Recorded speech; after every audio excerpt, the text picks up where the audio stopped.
I refused the proposal of the wealthy and domineering CEO and married my childhood sweetheart.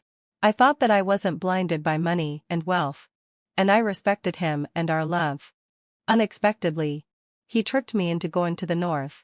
When I was in the 10th month of pregnancy and about to give birth, he left me in the snowy wilderness.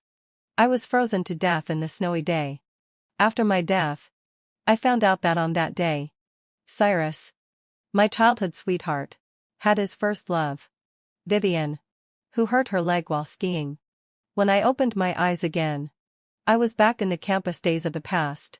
The ice and snow were melting, and the cuckoo flowers were in full bloom. This time, I will definitely not fall in love with that scumbag again. One after my death, my soul lingered for a long time. I heard Cyrus tell others that I had run out in a fit of pique after having an argument with him. He knelt in front of the camera and repented to everyone. It's my fault. I didn't take good care of Ava. He slapped himself, crying with snot and tears. Even more, he put my ashes in a bottle and carried them with him. He said that in this way, I could stay by his side forever. He was enjoying the popularity of being affectionate while holding his first love, Vivian. I died with an unquiet and wronged soul.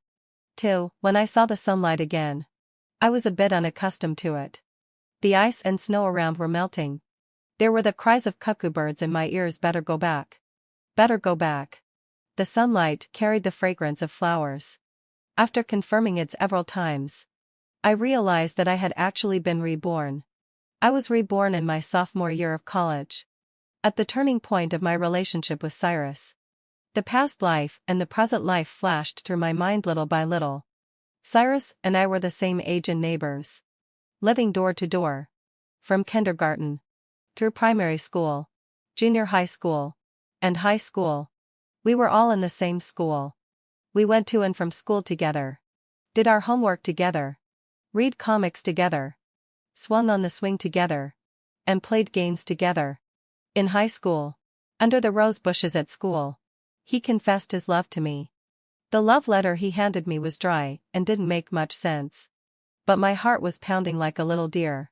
And I secretly delighted in it for a long time. Even our college entrance examination scores were similar. Finally, having to fill wide sigh. After discussion, we applied to the same university, just in different majors. In the first semester of our freshman year, our relationship was very affectionate. In the second semester, we were in chaos and had fierce arguments. Now, I could hear Cyrus's angry scolding in my ears. And it made me feel extremely disgusted. I even felt like vomiting.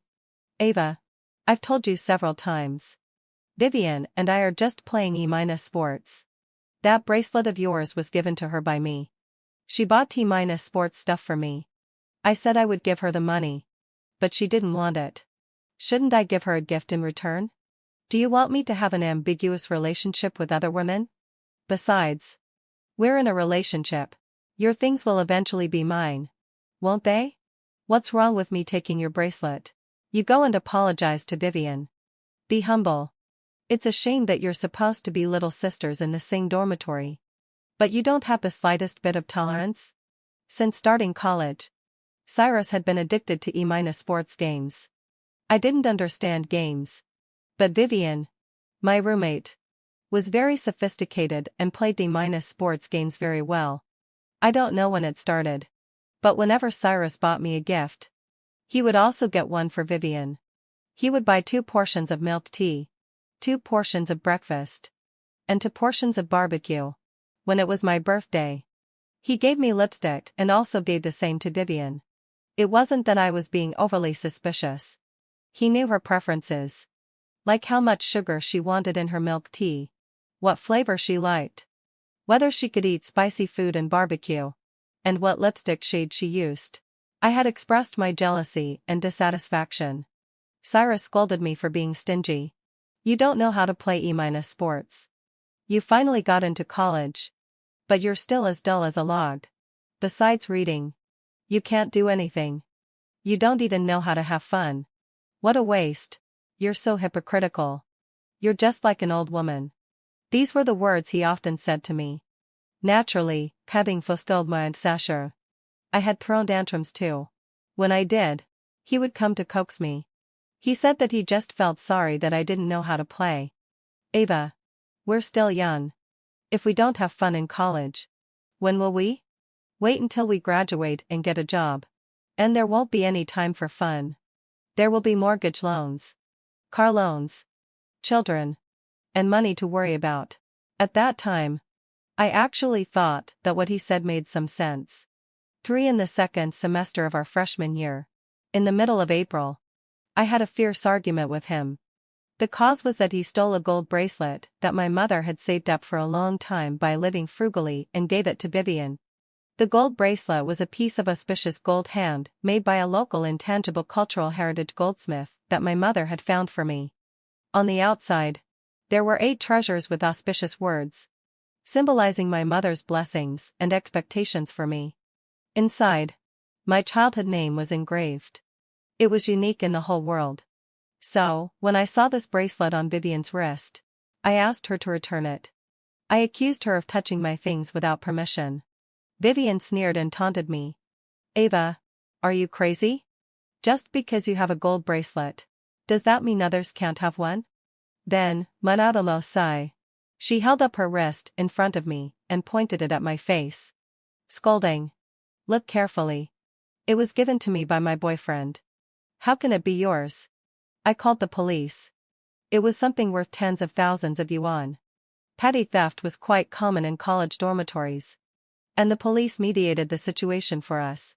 However, Vivian refused to return the bracelet. She insisted that it was given to her by her boyfriend. Then, Mudadal Sai. She called Cyrus. When Cyrus appeared at the police station, I was truly ashamed. My boyfriend, who had grown up with me since childhood, my childhood sweetheart, had actually stolen my things and given them to another girl? When the truth came out, Vivian lost her temper with Cyrus. She took off the bracelet from her wrist and threw it at my face. I couldn't hold back my tears at that moment. The policeman at the police station comforted me. The next day, Cyrus asked me out. I originally thought that he was going to apologize to me. Instead, not only did he not apologize, but he also accused and scolded me. And even forced me to apologize to Vivian. In my previous life, I had a cold war and then heated arguments with him for a long time. In the end, the matter just faded away. No matter how angry or wronged I was at that time, people would eventually be defeated by time. In this life, looking at him chattering in my ear, I said coldly, Cyrus, I think we're not suitable for each other. Let's break up. When the words break up came out, Cyrus seemed to be stunned for a moment. And all the words he was going to say were swallowed back into his stomach. After a while, he suddenly became furious. His eyes red. And he angrily scolded with a cold face. Ava, you're breaking up with me just because of such a trivial matter? Who are you threatening with a breakup? Fine, heavy so sigh. Let's break up. Don't regret it. In less than 3 days, you'll come crawling back to me, crying like a pathetic wimp, having led 2 lives. I smiled calmly, which formed a sharp contrast with his irritability and fury. Cyrus, I don't want to see you again from now on. With that, I turned around and left. For when I returned to the dormitory, Vivian was tidying up the things on the balcony. When she saw me come in, she taunted. Oh, isn't this Ava? You can't keep your own man. And you still blame me for being a thief? You treat that old bracelet like a treasure? Aren't you ashamed of how old-fashioned it is? I've really never seen anyone like you, wearing a bracelet that looks like a handcuff on your hand. I retorted. You've worn it too. It's really unlucky. I looked at the bracelet on my hand and said, I'll go to the old master to temper it during the holidays. After all, it was touched by someone unseemly. Who are you calling unseemly? Vivian rushed up to me and pointed at me, scolding. You have no ability to keep your man. What are you talking about? Ava, don't worry. I won't steal Cyrus from you. You're really capable. Calling the police over such a trivial matter. I knew that Vivian had her own boyfriend. So, in my previous life, I believed that there was no romantic relationship between her and Cyrus.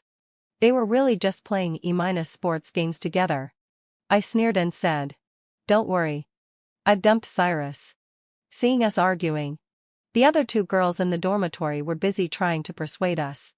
My phone dinged with a message. I picked up my phone and saw that it was from Xavie. Xavie, the heir of the Xavier family. A real wealthy young master. In my previous life, he had confessed his love to me. And I refused. Our families were not a good match. And as an ordinary girl, I didn't dare to aim too high. At that time, I thought simply that Cyrus and I were a good match as we came from similar backgrounds, grew up together since childhood, and knew each other well. Even though we had some minor conflicts, I thought they would gradually be resolved. I just hoped to live an ordinary, peaceful life, leading a down minus to minus earth existence. I really never thought of getting involved with someone like Xavie, who stood at the top of the pyramid. "Adiva, are you free? Let's have dinner together tonight?" Following that was a big smiling face emoji. I considered it for a moment and replied, "Okay." Xavie seemed very happy and quickly sent me several more emojis.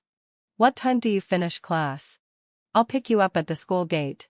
"Which school gate is more convenient?" I replied with a smile. In the evening, I specifically changed into a new dress and went out. Just like in my previous life, Xavie took me to a private club for dinner, bought me gifts, and a bag. We played with the cats in a cat cafe.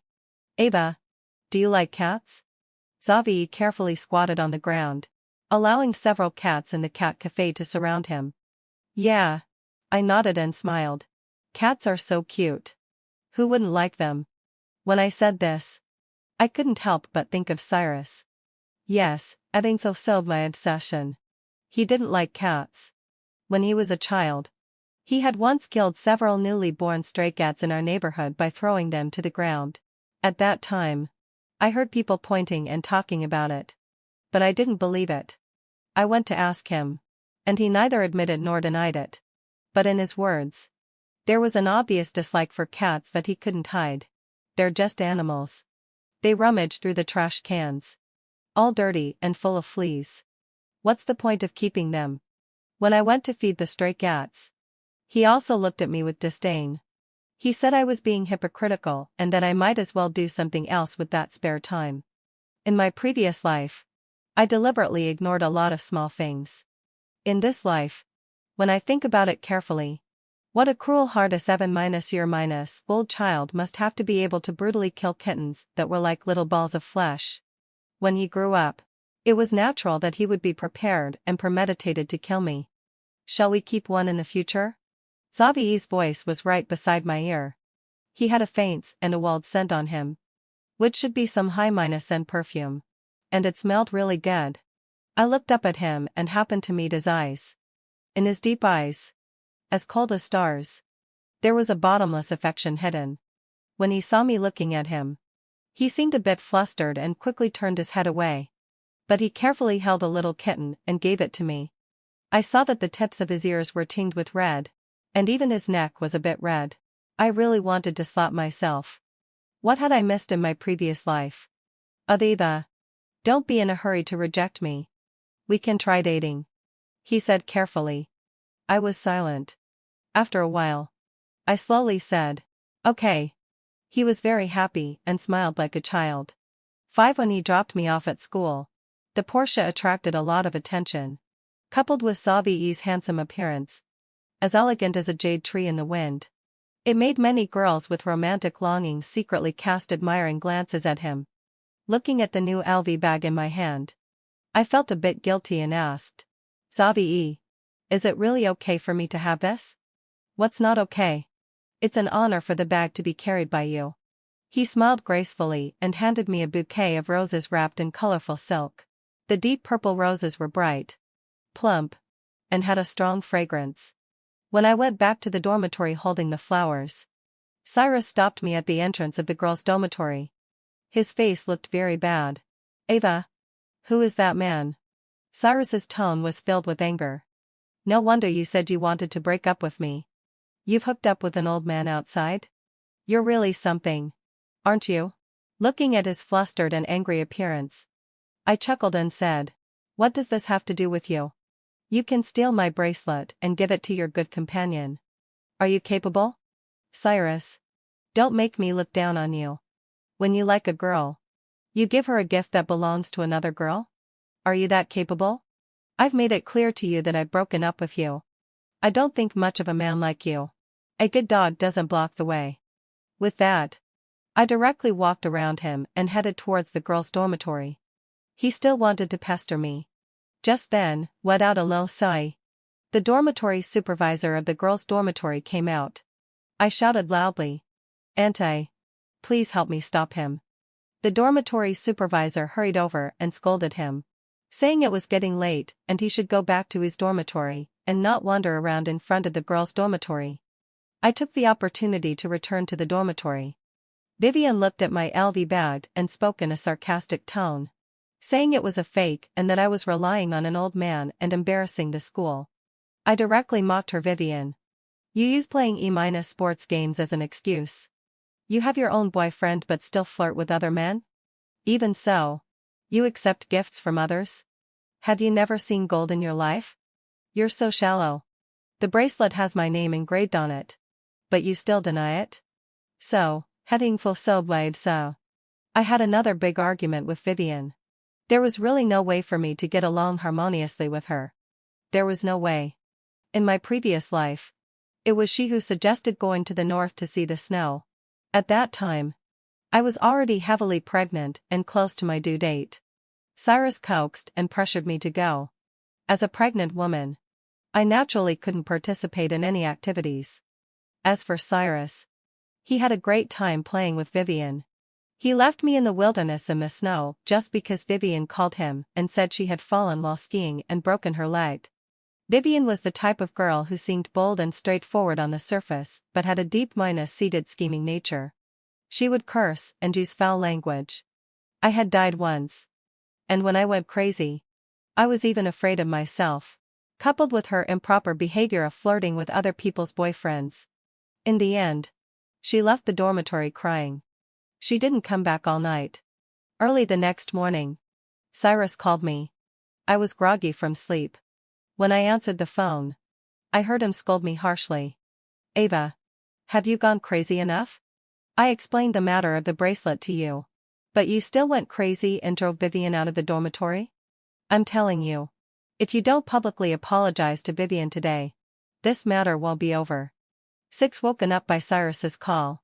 I was in a very bad mood and immediately gave him a piece of my mind. In my previous life, I died in extreme pain. In the ice and snow, there was a dull pain in my belly. The child who had never seen the light of day had a strong will to live. He kept struggling, eager to come into this world. But in the end, both he and I were frozen to death.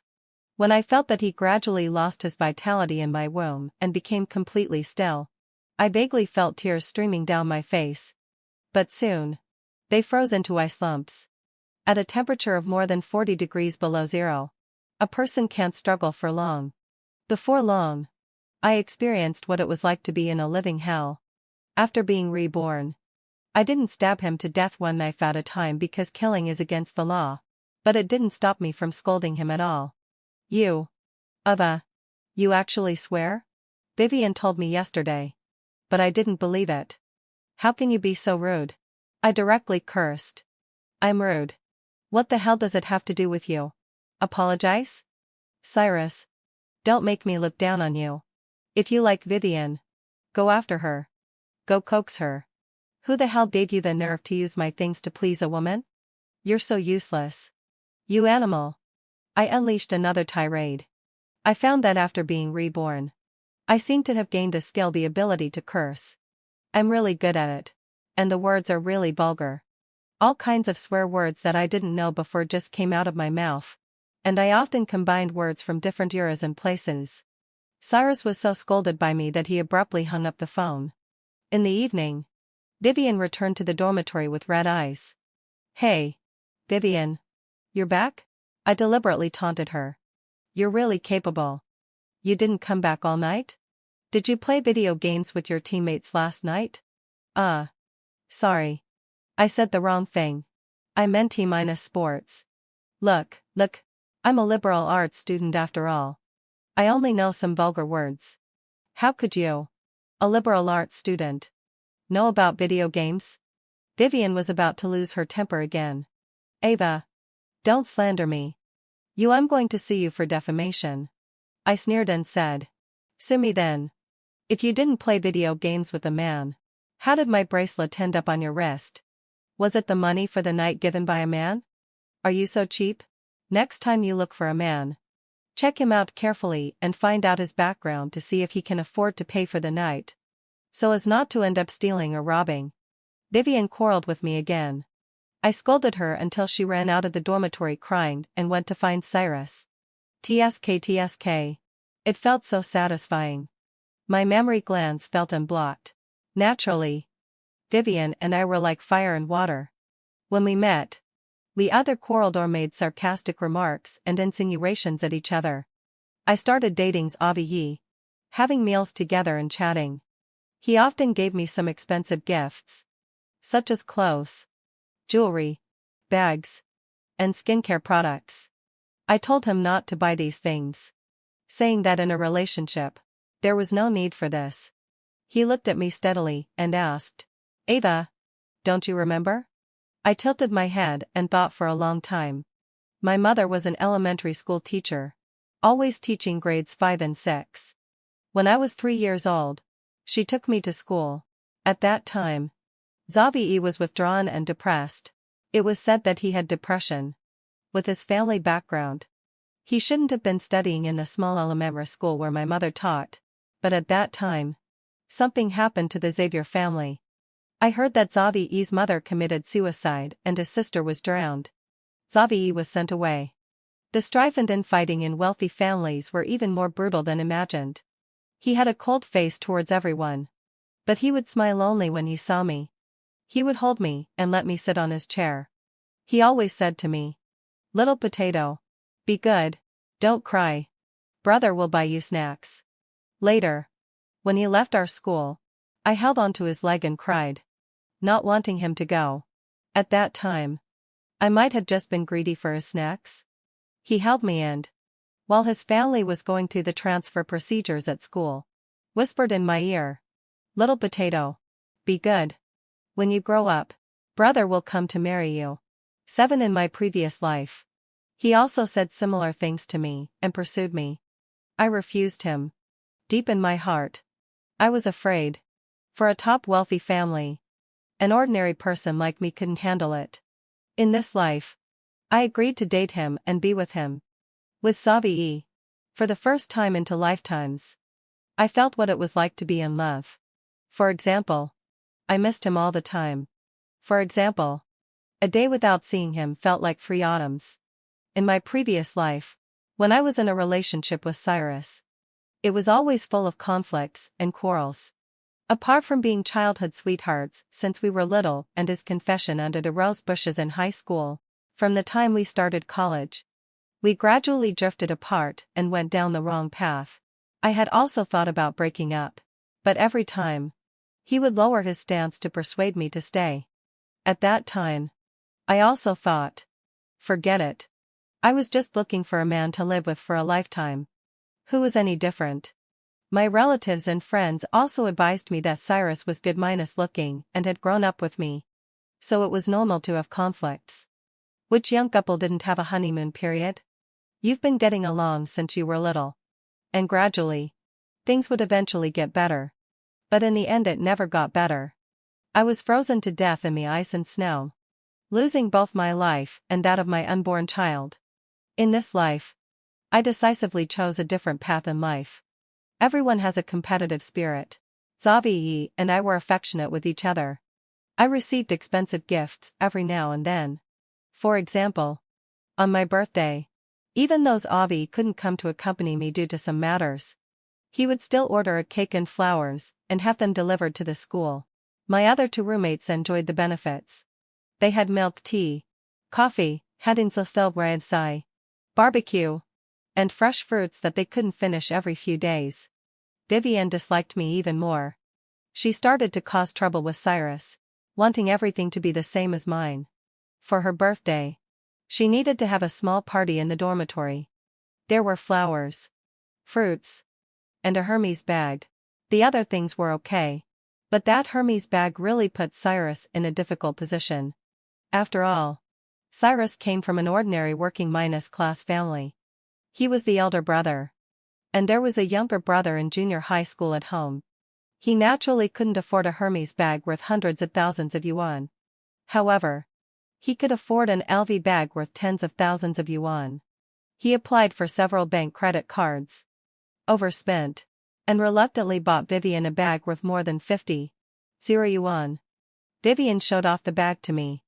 I sneered and said, "Vivian, is this bag real or fake? Have you had it authenticated?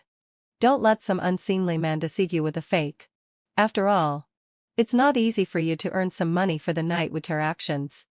Besides, for luxury goods, you need a whole set to look impressive.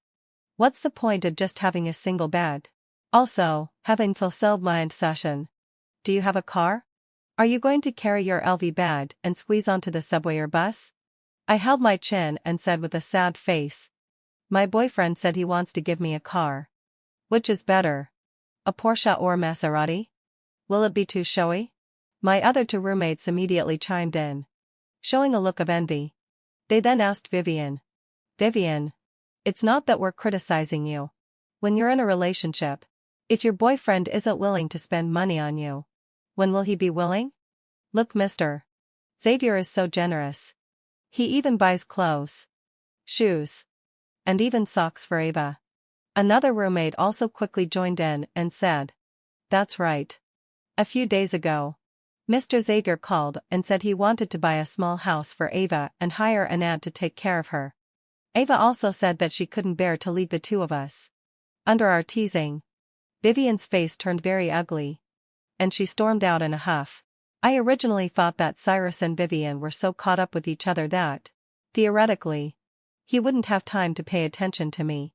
After all, he and Vivian were now openly together.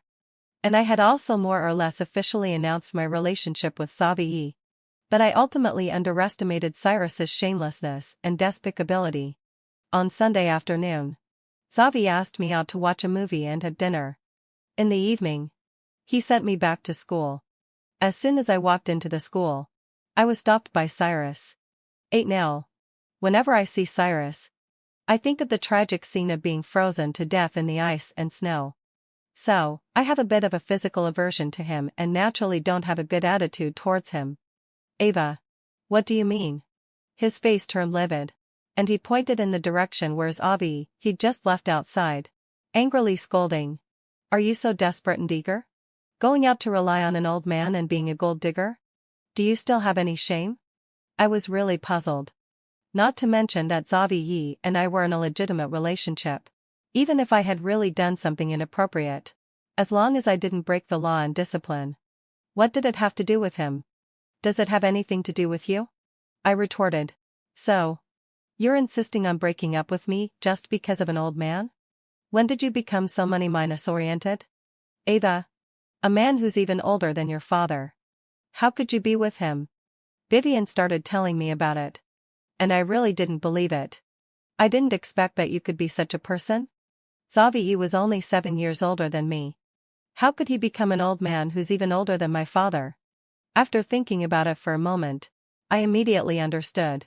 Well, this was a rumor deliberately spread by Vivian. "Cyrus, you better take care of yourself.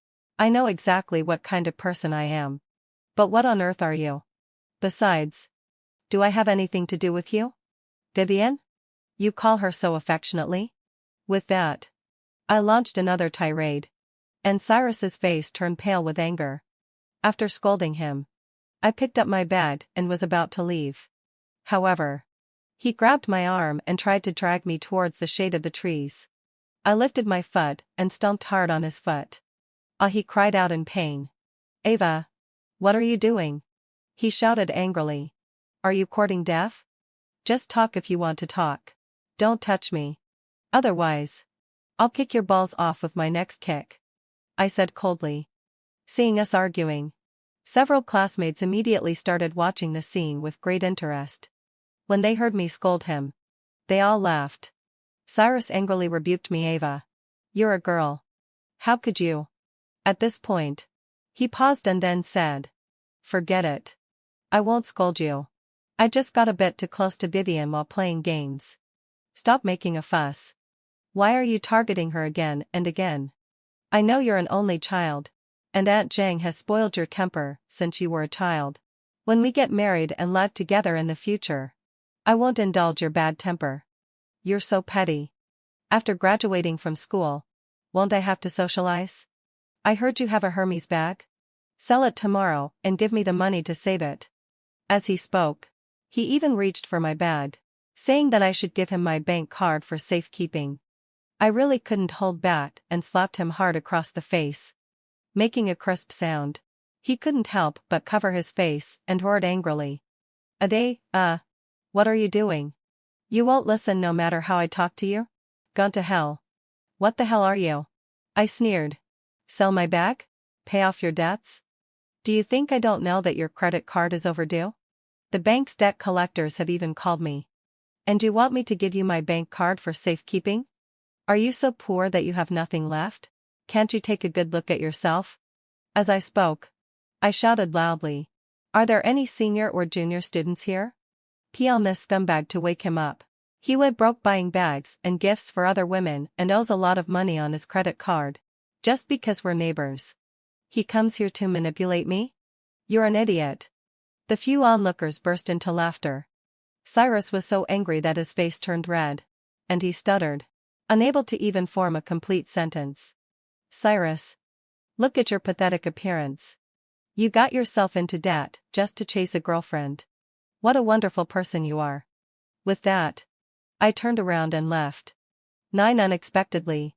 Early the next morning, I received a call from my mother. Ava, did you break up with Cyrus? My mother asked me. Yes. I had called my mother and told her about it last time. After all, our houses were right across from each other, and we were neighbors. Since we had broken up, I naturally had to inform my mother. As a result, my mother said that Cyrus had called her and told her that the bracelet was just a misunderstanding. Vivian didn't have good judgment and stole my bracelet. But I made a big fuss and called the police.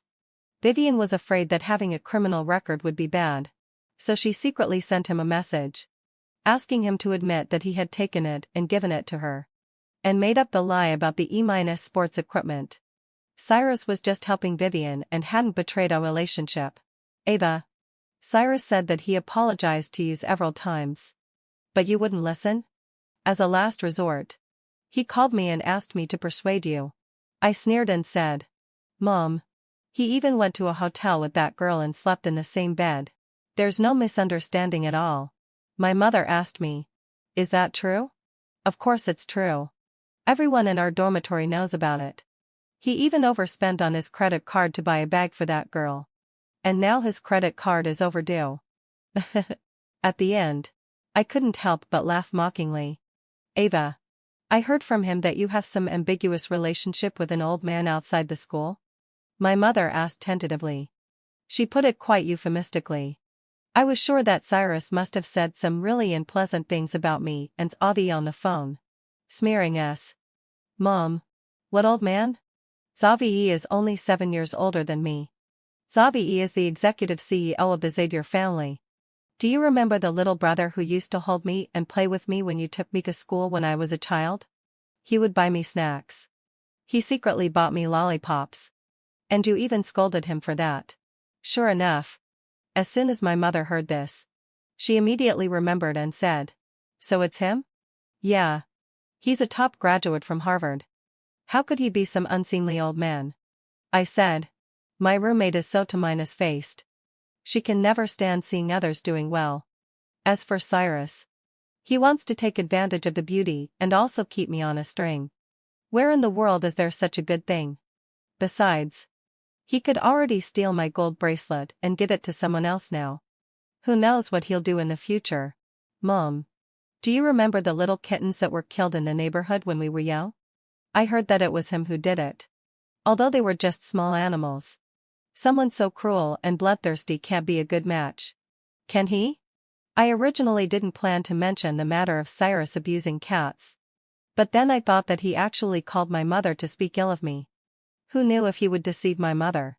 In my previous life, I also had a quarrel with him and demanded a breakup because he stole my gold bracelet and gave it to Vivian. Not only did he call my mother, but he also made a special trip to our hometown and invited my mother over. He knelt in front of my mother to admit his mistake and apologized to me with an extremely sincere attitude. My mother then persuaded me, saying it was a misunderstanding and that everything would be fine once it was cleared up. After all, for my mother, he was also a child whom she had watched grow up since he was little. My mother was shocked when she heard that Cyrus had abused cats when he was a child. "Mom, if he tries to borrow money from you with any excuse, you must refuse. He owes a huge amount of debt outside," I said again. As a result, my mother told me that he had come to discuss borrowing money from her early that morning, claiming it was for an investment project at school. Fortunately, having fulfilled me, with all the anti-fraud publicity nowadays, my mother didn't suspect him. She was just worried that he might be deceived by someone. So she made an excuse that she didn't have the money. This child, how could he have become like this? My mother said, "In that case, I'll block him to prevent him from calling and harassing me again." Okay. I replied repeatedly. Last time, when I told my mother that I had broken up with Cyrus, I had already advised her to block him. My mother thought that we had just had an argument. And considering that we were neighbors, she had always kept his contact information. Cyrus came to find me twice more. After learning about Xavie's identity, he was somewhat furious. However, even so, he still tried to PUA me. "Ava, look at yourself. What kind of curse and do you think you are? Would the general manager of the Xavie family take a fancy to you? He just wants to keep a pure college student for fun. Look how happy you are. Do you really think you can become a phoenix? Just because of this? You're being so stubborn and breaking up with me? Ava, I'm telling you, don't regret it later." I was annoyed and sneered. "Cyrus, you'd better take care of yourself. You've been chasing Vivian for so long but still can't win her over. And you still have time to mess around outside?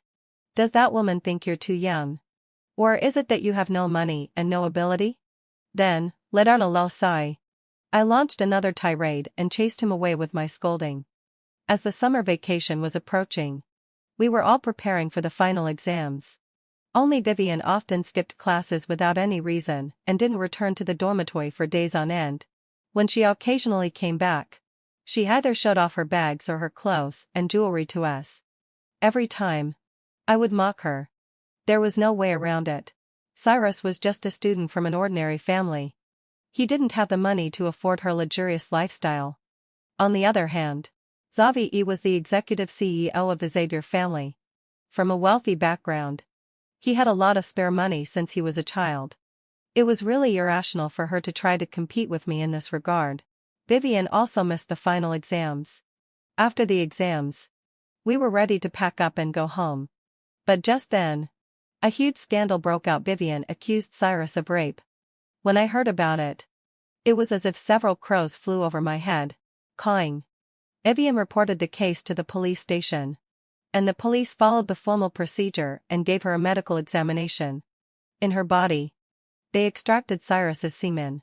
She had multiple bruises on her body, marks of being tied on her wrists, and injuries in private areas. It seemed that the rape was a certainty. Cyrus firmly insisted that they were in a romantic relationship and that he had just drunk a little too much and had an inappropriate relationship with Vivian. When both sides were at a stalemate, Vivian provided a recording. In the recording, Cyrus's rude and despicable words were revealed. "I've spent so much money on you.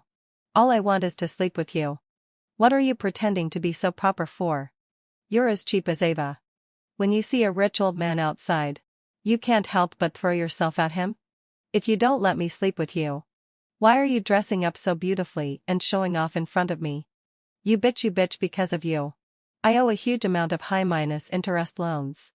Now you're telling me that you don't want to be with me anymore? You want to break up? Dream on." This recording also contained many offensive remarks. Since I was involved in it, the police also consulted me about the relevant issues. I told the police that Xavie and I had known each other since we were children. Now that we had met again, we had mutual affection for each other. Our relationship was a normal one. As for Cyrus and Vivian, they had always said that they were just playing E-sports. I didn't know if there were any other inappropriate relationships between them. Cyrus was arrested. After Cyrus's parents learned about it, they rushed over in a hurry and planned to reach a private settlement with Vivian and ask her to withdraw the lawsuit. Vivian didn't say much but demanded 1.8 million yuan. She wouldn't accept a penny less. Where could Cyrus's parents get so much money? I don't know where they heard the news that I had met a wealthy boyfriend. So, they planned to ask me for help. I didn't meet them. But I had someone deliberately reveal some information to them. For example, Cyrus had been addicted to E-sports games since he entered university. For example, Cyrus owed more than 300 yuan in high-interest loans outside, and had overdrawn his credit cards from more than a dozen banks. Now, illegal online lending companies were looking for Cyrus everywhere to collect the money. And the banks were also constantly demanding repayment. I also had someone talk to Cyrus's younger brother in this way. After that, Cyrus's younger brother started making a fuss. He said that if his parents sold their house and car to bail out his older brother, and he wouldn't live anymore, and would jump off a building. Cyrus's parents calculated that even if Cyrus was bailed out, the school would definitely expel him. And the money he owed still needed to be repaid. After thinking and calculating like this, they thought it would be better to let him go to prison. After all, they still had their younger son. Just like that, Cyrus was abandoned and by his own parents and ended up in prison. 11. Vivian was stunned. The reason she had gone to so much trouble with this was not to send Cyrus to prison. She was after the money. I don't understand E-sports. But I heard that it was also a money-consuming project. Vivian had a strong competitive spirit. At school, she competed with me in terms of clothes, jewelry, and bags. In the game, without a low sai, she competed with other girls in various aspects, such as equipment, props, having fulfilled land session, and boyfriends. The little money Cyrus had was naturally not enough. Under her temptation and instigation, Cyrus borrowed high-interest loans from illegal online lending platforms. And she herself borrowed a nude loan. Seeing that the repayment deadline for the nude loan was approaching, she was a bit panicked. Figuring out where to get the money to fill this hole became a problem. There was no other way. She decided to take advantage of someone she knew well, so she carefully planned a false rape case against Cyrus. When the second semester started, I didn't see Vivian. I heard that the matter of her nude loan had been exposed, and her embarrassing photos had been spread everywhere. The school expelled her. After that, she gave up on herself and simply went into the sex trade. Cyrus in prison kept insisting on seeing me. I refused twice. As a result, he went on a hunger strike, saying that if I didn't see him, he might as well die. I went to see him. There was a layer of glass between us. He was inside, and I was outside. It was just as well. When he saw me, Cyrus's eyes turned red, and he was very emotional. Ava, wait for me. I will definitely marry you when I get out. I've been having dreams recently. Dreams about you. Dreams that we got married. We had a very happy life. This is the life that should be mine. I just took one wrong step. Just one step. I stared at him in a daze. Dreams, they were just an excuse. Had he also been reborn? It was just that he was reborn at a later time than me. Probably after he was convicted of rape. So I smiled and said, Cyrus, I also had a dream. I dreamed that we got married. And then, you deliberately left me in the ice and snow to freeze to death, taking the lives of both me and our unborn child. Marry me when you get out? What can you use to marry me? I just hope you don't die too easily. Act like you is just a human in appearance. I died with a wronged and restless soul. Wishing I said this, hung up the phone, and turned around to walk out.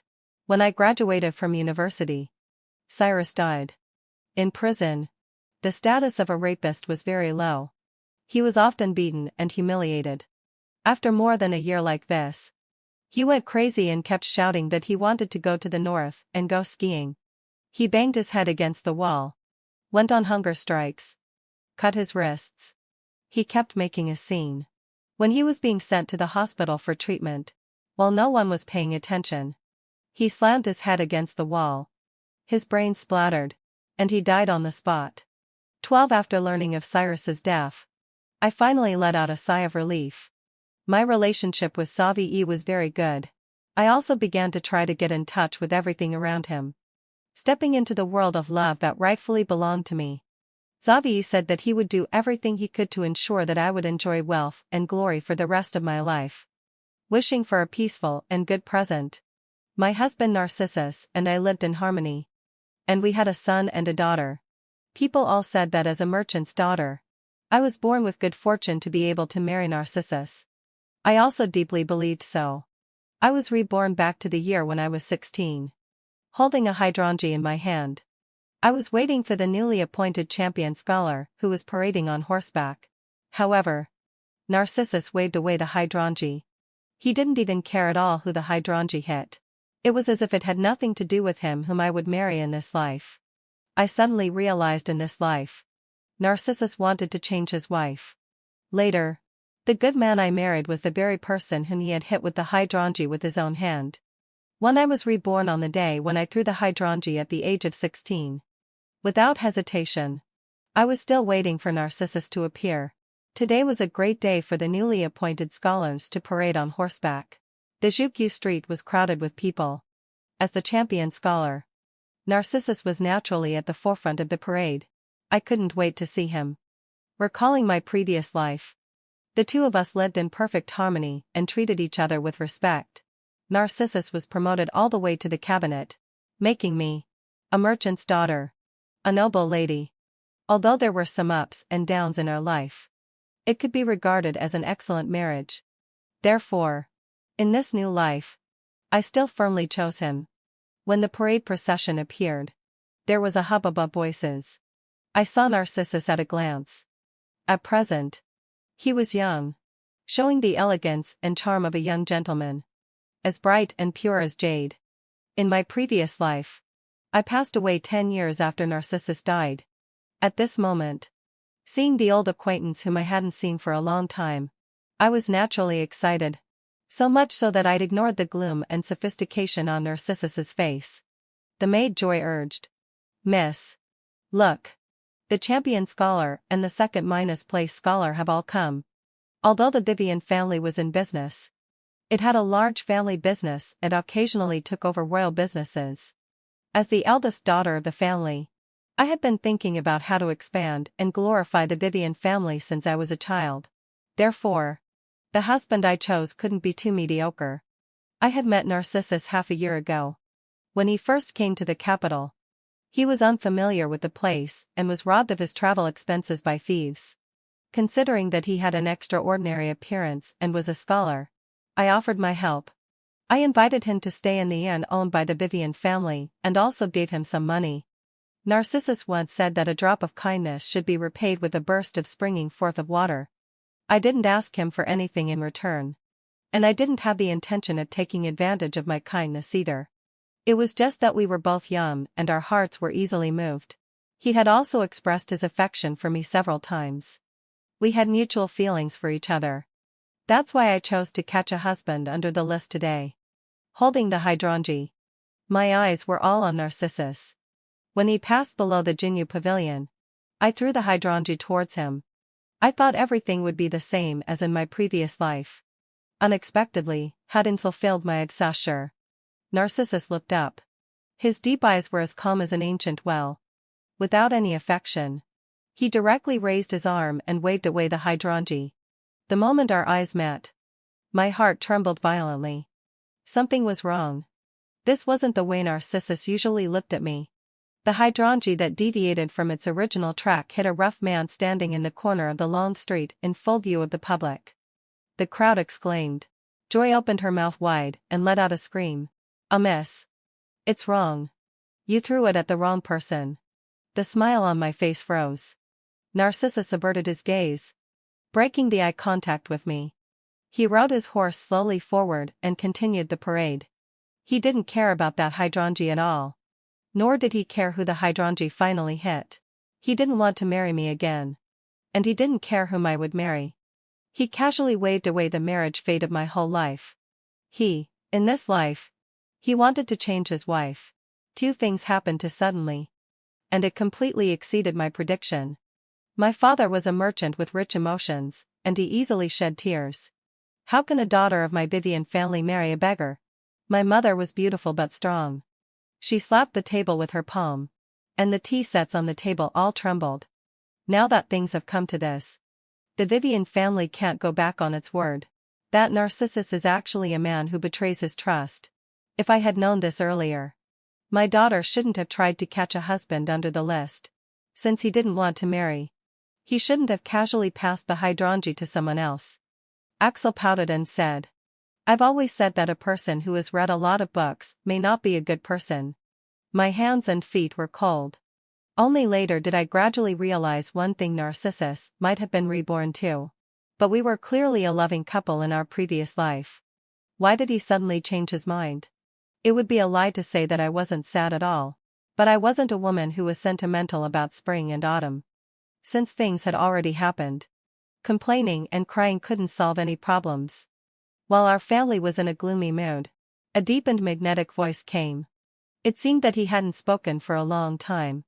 And his voice was a bit hoarse. But it was still pleasant to hear. I'm not a beggar. I live in the east of the city. My name is Draven. I've just been working in the capital these days and couldn't go home to change my clothes. So I look a bit down and out. Miss. Don't worry. I definitely won't blackmail you. When the people outside disperse, I'll leave on my own. This marriage can be nullified. Hearing the familiar name, my heart skipped a beat. Draven. In my previous life, he was a heroic general from humble origins. He lost his relatives when he was young and raised his younger brother and sister alone. At the age of 20, he was conscripted and went to the battlefield. Later, he earned military merits with his bare hands and died on the battlefield at the age of 30. I once felt sorry for his untimely death. At this moment, the tall man stood straight, not showing the slightest timidity because of his poverty. Draven had a pair of beautiful peach blossom eyes. I had once seen the scene of him riding a war horse and triumphantly returning to the capital, which was completely different from the man in front of me with the blackened face. When my father saw that Draven didn't covet wealth, he was overjoyed. That's great. If you're willing to give up the marriage, the Vivian family won't treat you badly. Someone, bring the silver here. However, Draven raised his hand to stop him. Master Gideon, there's no need for that. The Mrs. Hydrangea wasn't thrown at me. And I didn't grab the hydrangea myself. This is purely an accident. I won't accept the silver. My father and mother looked at each other in surprise. But if outsiders know that the Vivian family goes back on its word and doesn't recognize the marriage, it will surely be spurned by others. The Vivian family had a large business. And it had made a lot of enemies over the years. Merchants value profits. But credit is the most important thing. Losing credit means losing the hearts of people. Moreover, the matter of throwing the hydrangea was already known throughout the city. Draven frowned. He didn't seem to be a stupid rough man. He quickly understood the situation and proposed. How about I clarify to the outside world that it's me who gave up the marriage and refused it? In this way, in fulfilled way, the reputation of the Vivian family and the miss can be preserved. Since Draven had said so much, I couldn't help but feel a sense of respect for him. My father and mother also heaved a sigh of relief. My father insisted on giving him silver. But I made a decision. I recognize this marriage and won't cancel it. Draven, I'll just ask you one thing. Are you willing to get married? Since Narcissus wanted to change his wife, I couldn't pester him. People always have to look forward. Draven was strong and sturdy. A whole head taller than me. He had a pair of beautiful phoenix eyes. And his pupils were dark and bright. Unfortunately, His face was so dirty that it was impossible to tell what he originally looked like. Staring at him, his eyes showed a momentary panic. After a slight hesitation, he said seriously, I'm not worthy of you, miss. This was a refusal. After saying that, Draven clasped his hands in a fist and turned to leave. While sizing him up, I caught a glimpse of the shoes on his feet. The shoes were already worn out, and his big toe was sticking out. At the thought that Draven would die at the age of 30, I felt a pang of pity. In that battle, Draven held fast to the city. Without food and supplies, he held out for a whole month. Because of his persistence, the reinforcements arrived in time and protected the border. At that time, I was in the neighboring city. An indescribable emotion welled up in my heart. I didn't know why I was reborn, but it was definitely not to marry Narcissus again. Since Narcissus wanted to change his wife, I also wanted a new beginning. I called out to Draven. Wait. Draven stopped and turned his face to look at me. I asked, Brother Draven, how old are you? He slightly lowered his eyes and still spoke politely and generously. I'll be 19 next month. That is to say, in 1 year, he would be conscripted. In his previous life, he endured for 10 years and even lost an arm before he became a great general, and was known as the one-armed general by the world. Why did I feel that a person like him didn't deserve such an ending? I didn't know when the weather outside had changed. It was already pouring heavily. I just took the opportunity to persuade him to stay. It's raining too hard outside. You won't be able to get back for a while. Why don't you stay overnight? Draven frowned and hesitated. But I didn't give him a chance to refuse. Someone led Brother Draven to the side courtyard and sent him some food. Oh, and prepare a set of suitable clothes, shoes, and socks. With such heavy rain and it would be completely dark soon. How could he still travel on the road? The servants took the order and invited Draven to the side courtyard. Draven looked outside the door, observed the rain, and then clasped his hands in a fist and said, Thank you. Then I'll trouble you for tonight. Putting aside his ragged clothes. This person really had an extraordinary bearing. My father and mother kept sighing. Thank goodness. This young man Raven is a decent person and doesn't pester us. Narcissus is really too much. Since he didn't want to marry our daughter, he shouldn't have thrown the hydrangea to someone else. Yes. If we hadn't been lucky this time, our daughter's life would have been ruined. Doesn't Narcissus worry that the hydrangea might really be thrown to a beggar? I also secretly let out a sigh of relief. The hydrangea hitting Draven was really a blessing in disguise. For that night, it rained heavily all night. In a daze, I seemed to be so sleepy that I couldn't distinguish between my previous life and my dreams. I dreamed of the day when Narcissus died. He died in the line of duty, on the way to suppress the bandits. When the Imperial troops found him, he was still holding a kidnapped official's child in his arms. The child was tightly protected by him and survived. Narcissus had always been cold-tempered and aloof towards others. There were never any women around him. And he had always treated me with respect and courtesy. Even towards our son and daughter, he wasn't very enthusiastic. I had never thought that he would sacrifice his own life to protect a child from someone else's family. Early the next morning, I was woken up by joy. Miss, that heartless man is here. It took me a moment to realize that the heartless man in Joy's mouth referred to Narcissus. I dressed and washed up, and then went to meet Narcissus. Some things had already been settled, but I wanted an answer. When I saw Narcissus, he was wearing a precious blue brocade robe. Having shed his poor appearance, he stood with his hands behind his back. Although he was still young, there was an imposing manner that came from being immersed in officialdom. He had indeed been reborn too. I walked over. As soon as Narcissus saw me, he nodded slightly and stated his purpose. Miss Vivienne, these things were given to me by you before, and now I'm returning them all. In addition, this silver is my compensation to you. I casually glanced at the stationery, rare books, and the paperweight made of mut-fat jade that he brought. They were indeed all the things I had given him before. I smiled and asked, why? In my previous life, after he caught my hydrangea and we got married. He was as tender as before. Although there were no solemn vows between us, there were also no unpleasant incidents. The Vivian family fully supported him, made arrangements everywhere, spent a lot of money, paid the way for him, and helped him rise to a high position. He also played the role of a qualified son minus and minus law of the Vivian family. I really didn't understand why he was so cold after being reborn. Looking at this familiar yet unfamiliar face in front of me, I unconsciously reached out my hand, wanting to touch my once young husband. This action had nothing to do with love. It was just out of nostalgia. Unexpectedly, Narcissus suddenly reached out his hand and pushed mine away. It had rained, and moss had grown on the ground. I lost my footing and fell to the side. Just when I thought I was about to hit the Tahu stone, my waist tightened, and I was firmly caught. I turned around and saw Draven's face. He had changed into clean clothes and washed his face. This person was actually very handsome. Unlike Narcissus's scholarly demeanor, he was more masculine and handsome. My hand grabbed his clothes, but probably because his body was too strong and flexible, I grabbed nothing. Seeing that I had steadied myself, Draven immediately withdrew his hand and took a step back to keep a distance from me. "Miss Vivienne, be careful." At this moment, not only was I shocked by Draven's appearance, but Narcissus was also taken aback.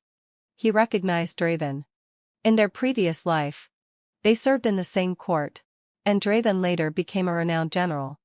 Narcissus couldn't possibly have no impression of him. "It's you," Narcissus added. "You too." He looked at me, and a trace of anger flashed in his eyes. Was he the one who caught the hydrangea yesterday? I couldn't help but find it funny. "Narcissus, if the hydrangea had hit someone else, would you not have reacted so strongly?" Narcissus pursed his lips and finally didn't say anything more. He nodded and took his leave. "Miss Vivienne, in any case, I wish you well. However, some people are destined not to live for long." He turned and left. Draven beside him was naturally confused. He was really good at comforting people. That was yesterday's newly appointed champion scholar. "Is he an old acquaintance of yours, Miss Vivienne?" "Miss Vivienne, don't take it too hard." 5 At this moment, I was more concerned about another matter. I asked, "Brother Draven, do you have any long minus cherished wishes?" He blurted out, "Neither humble nor overbearing. Just having enough to eat and drink is fine." "Really?" I thought he was eager to make achievements and establish a career. At the thought that he fought so desperately just for that little ration, I felt pity again. I suddenly realized that, just half a day after being reborn, the late husband I had yearned for day and night in my previous life was not as good as the person in front of me. Was I being too fickle? I proposed. "Since you don't want to get married, the Vivian family won't force you. However, the Vivian family can hire you." Draven smiled, revealing a row of neat white teeth. "Miss Vivienne, you don't have to pity me." He was really stubborn. I said again, "You may not need pity, but what about your relatives? Don't they need money?" Draven was finally moved. But he didn't directly agree to stay in the Vivian family. "Thank you, Miss Vivienne. If I need it, I'll come to ask for a job." I smiled. "Okay. I'll be waiting for you." Draven was taken aback and slightly turned his face away, as if he didn't dare to look at me. The tall man was a bit shy. He scratched his head and replied, Draven left. I originally thought that the matter of throwing the hydrangea would come to an end. Unexpectedly, within 2 days, it was widely rumored outside that the Vivian family went back on its word, refused to recognize the marriage, and looked down on the rough man. When I went out, I was also pointed at by others. The young lady of the Vivian family had the delusion of attaching herself to the champion scholar. How could she take a fancy to a rough man? The rough man who caught the hydrangea must have been casually dismissed by the Vivian family. How could that rough man not want this marriage? He must have left under coercion. In short, I was labeled as despising the poor and loving power. Even the business of the Vivian family was affected. After much consideration, I still went to Draven's home. After making several inquiries, the carriage finally stopped outside a farmhouse courtyard. There were 3 thatched houses, which were very simple. But the courtyard was neatly arranged and not dirty. There was a circle of mint planted on the earthen wall, a lush green patch. When the wind blew, the refreshing smell made people feel refreshed. In the courtyard, 2 children around 6 or 7 years old were riding. As soon as they saw me, they blinked their bright black eyes, looking curious. "I'm here to find your elder brother." After briefly stating my purpose, I caught a glimpse of several lines of characters written with charcoal on the wall. The handwriting was vigorous and powerful, with continuous strokes, looking neat and clean. And these 2 children were copying the characters on the wall, stroke by stroke on the ground. I asked, "Who wrote the characters on the wall?" Axel said proudly, "It's my elder brother's handwriting. My elder brother is really good at studying. If it weren't for taking care of me and my sister, my elder brother would have already participated in the imperial examination." I couldn't help but sigh with emotion and had a new understanding of the future General Draven. I asked the maid to bring out the prepared pastries. The 2 siblings of the Draven family were so greedy that they drooled. But they shook their heads and said, "My elder brother said that we shouldn't accept gifts without doing anything. We can't eat these." No wonder Draven refused to marry me. He really had noble character. And the younger brother and sister he raised were the same. I became even more determined and said, "I'm the young lady of the Vivian family in the capital. Your elder brother caught my hydrangea, so I can be considered your sister minus and minus law. Your sister minus and minus law is not an outsider. So, of course, you can eat these pastries." The 2 children blinked their eyes, looked at the pastries, and then looked at me, until a figure behind me enveloped me. Axel shouted, "Elder brother, when did you marry sister minus and minus law?" I turned around and met Draven's handsome face. His wheat minus colored face turned red almost instantly, and the redness spread all the way to his neck. Even the tips of his ears were not spared. And what shocked me was that he was shirtless at this moment, and his strong upper body was fully exposed.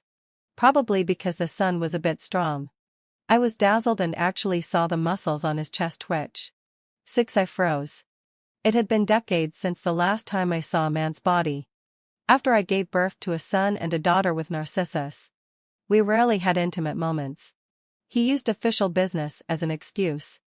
And I also had to take care of the household affairs and the upbringing of our 2 children. Narcissus had never taken a concubine and didn't like women getting close to him. So I didn't have any doubts. The young and strong physique was really overwhelming. Draven probably did physical work all year round, and he had a body full of muscles. He was holding a big black carp in his hand. His body proportions were also very good. Below his slender waist were 2 long legs. His long pants were rolled up to his knees, and his calves were strong and flexible. My gaze went all the way down and landed on his bare feet. He also realized it, and his feet unconsciously shrank. Draven cleared his throat. Miss Vivian, what do you want?" I raised my eyes, and our eyes met. A suspicious blush appeared on the man's clean face. I was already a married woman in my previous life, so I was naturally not a young and experienced girl. I could tell at a glance that the man was shy. In the past, Narcissus would also be shy occasionally. But I didn't know when it started that in front of me, he became someone who could remain calm even when a mountain collapsed in front of him. I said bluntly, "Brother Draven, I'm here to discuss the marriage with you." He was stunned. I didn't give him a chance to refute. I was determined to get this good husband. "Even if you don't think for yourself, you should think about your younger brother and sister. After you marry me, I can send them to the best private school. Businessmen value interests the most. And at present, fulfilling the marriage contract with Draven also conforms to my greatest interest. I want to change my own destiny. And I also want to help him change his destiny. I won't stop supporting any man from rising to a high position just because of Narcissus. On the contrary, I'm fearless.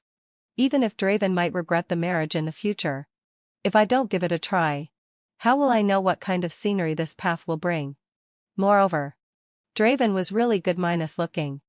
Only a married woman could understand the value of his strong physique. Draven wavered. Seeing this, I coaxed him gradually. Brother Draven, don't worry. I won't force you to do anything. After we get married, I'll give you some time to get used to it. Until you're willing to be a real couple. Draven stared at me blankly. His dark and deep phoenix eyes were particularly attractive. In his previous life, he never married until his death.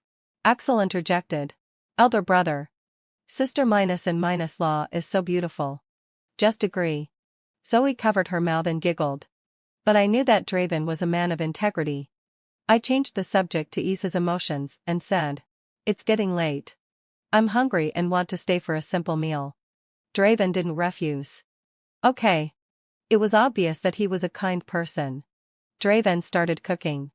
He quickly and skillfully cleaned the big black carp and then pulled out some side dishes from the vegetable garden in the courtyard. He was very skillful in his actions. It was clear that he often cooked. Sensing my gaze, Draven's body stiffened. The muscles near his shoulder blades on his back became rigid. He turned his back to me, scratched his head, and then went to the inner room to put on his outer clothes. After that, he went to the kitchen without saying a word. He cooked attentively throughout the process and didn't look at me even once. But I always felt that he was paying attention to my every move. When the braised big black carp was placed on the table, it really whetted my appetite. The Vivian family also ran restaurants. Since I was a child, I had tasted all kinds of delicious food. But I had to admit that Draven was excellent at cooking. He could make simple ingredients into a dish that was delicious in color, aroma, and taste. Draven glanced at me, as if he was worried that I would dislike it. I smiled and said without hesitation, Brother Draven, you're really amazing. The chefs in my family's restaurant can't match your cooking skills. A man like you, Brother Draven, must be liked by many girls. Fortunately, I got to know you in time. Upon hearing this, Draven was stunned. And at the same time, his face turned red, as if he had eaten a mouthful of chili peppers. All flushed. 7 Zoe interjected. Zhang Yi next door likes my elder brother. But my elder brother said that he has to take care of me, and second brother. So he can't get married and can't drag others down either. Draven turned sideways, wiped the bowls and chopsticks again, and then found a rough porcelain and cup and brewed a cup of tea for me. He presented all the best things in his home. I was inexplicably touched. Looking at Draven in front of me, I couldn't help but think of General Draven in my previous life. In that year, when the reinforcements arrived, he knelt on one knee, supporting his body with a long sword. He refused to kneel completely. His body had been pierced by several swords, and he had already lost his breath. His unyielding character was the spirit of a hero. I asked the maid to sit down and eat with us. Draven was a bit uncomfortable. I personally picked up a piece of fish for him and said with a smile, Brother Draven, eat more. To be honest, I've been doing business with my father since I was a child, and I have a very accurate eye for people. I can guarantee that you, Brother Draven, will definitely become an outstanding person in the future. Whoever marries you will be very lucky. You won't drag anyone down. Narcissus was a man who had read the books of sages. At the beginning, he accepted my financial support without any qualms. But even though Draven was in such a down minus out state, he still didn't covet wealth. I had already distinguished the relative importance of the two men in my heart. In fact, Narcissus didn't have to return those things. I wouldn't pester him. Businessmen are the best at weighing the pros and cons. I won't cling to the person who should be abandoned. The momentary sadness was just momentary and wouldn't cost my life. Draven suddenly stopped, raised his eyes to look at me, and the next moment, he started coughing violently. I stood up and patted his back personally. This pat made Draven cough even more violently. His neck also seemed to turn red. He was really too innocent and couldn't stand the slightest tease. Draven said, thank you, having fulfilled my ancestor. Miss Vivian, I can do it myself. I didn't insist and sat down again. It had rained a lot in the past few days. And it seemed that the weather was going to change outside. I deliberately chewed my food slowly. It seemed that I had chosen the right day to go out. Soon, it started raining outside. The rural roads were muddy. And the carriage couldn't move forward easily. Although I wasn't really in the right. I still said forcefully. Somewhat imposing lie. It's raining. What should I do? As a weak woman. I'm afraid I can't go back to the city. I have to trouble you to let me stay for the night. Draven. I exchanged a glance with the maid. The maid first went to tell the coachman and the guards to stay in the carriage for the night. When I went out today, I deliberately prepared dry food and water. And my attendants could definitely manage for one night. Draven quickly got busy. First, he made the bed. And then he skillfully sewed the quilt. The room wasn't big. But it was clean and tidy. I watched Draven busying himself and noticed that his hands were really dexterous. Not only could he write beautifully, but he was also very proficient with an embroidery needle. After sewing a few stitches, he even scratched his head with the tip of the needle. My maid also had this action when doing needlework. His virtuous appearance really didn't match his strong physique. I suddenly had an illusion that time was passing peacefully. Thinking of my previous life. Although Narcissus treated me gently, having fulfilled my incession, there seemed to be something missing between us. There was no intense love. And there was no heartfelt communication. Our daily conversations were always not deep enough. But as a rational person, I naturally understood that marriage was already considered excellent. At night, I lay in the quilt that had been washed until it turned white. And I could vaguely hear the creaking sound of the bedboard next door. It was Draven quietly turning over. He probably couldn't fall asleep and didn't dare to make too much noise. So he could only turn over slowly. The maid whispered in my ear. Miss. I've been observing young Master Draven for a long time. He's very careful in everything and can take care of people. Except for his poverty. There's nothing wrong with him. I blinked my eyes and deliberately raised my voice a little. Saying. I like Brother Draven. Early the next morning, there were dark circles under Draven's eyes. It was obvious that he hadn't slept all night. Meeting Draven's dark eyes, I directly threatened. I've already stayed at your house for one night. If you still don't agree to the marriage, it will ruin my reputation. Draven opened his mouth but wasn't angry. He was holding a porcelain bowl in his hand. And there were 2 freshly cooked eggs in it. It should be the breakfast prepared for me. Axel and Zoe from Draven's family beside him stared straight at the eggs, licking their lips greedily. I guessed that these were probably the only 2 eggs in Draven's family. But the 2 of them just watched quietly. Without their elder brother's permission, no one dared to fight for the food. I looked at the memorial tablets enshrined on the table, walked straight up, put my hands together, and said, Uncle and Auntie, I'm Vivian from the Vivian family. From today on, I'm going to take your children away. From now on, I will take good care of them. If you 2 are watching over us in the heavens, you can rest assured. I will come to pay my respects to you 2 after we get married. Draven didn't refuse anymore. His eyes were slightly red, and he handed the eggs over. They're still warm. Eat them quickly. However, I divided the eggs between Axel and Zoe from Draven's family. My younger brother and sister are still growing, so they should eat more. When we get back to the Vivian family, you will be my family. The 3 siblings in Draven's family didn't have many clothes, let alone any valuable items. Therefore, when moving, each of them only had 1 bundle, which was really simple and convenient.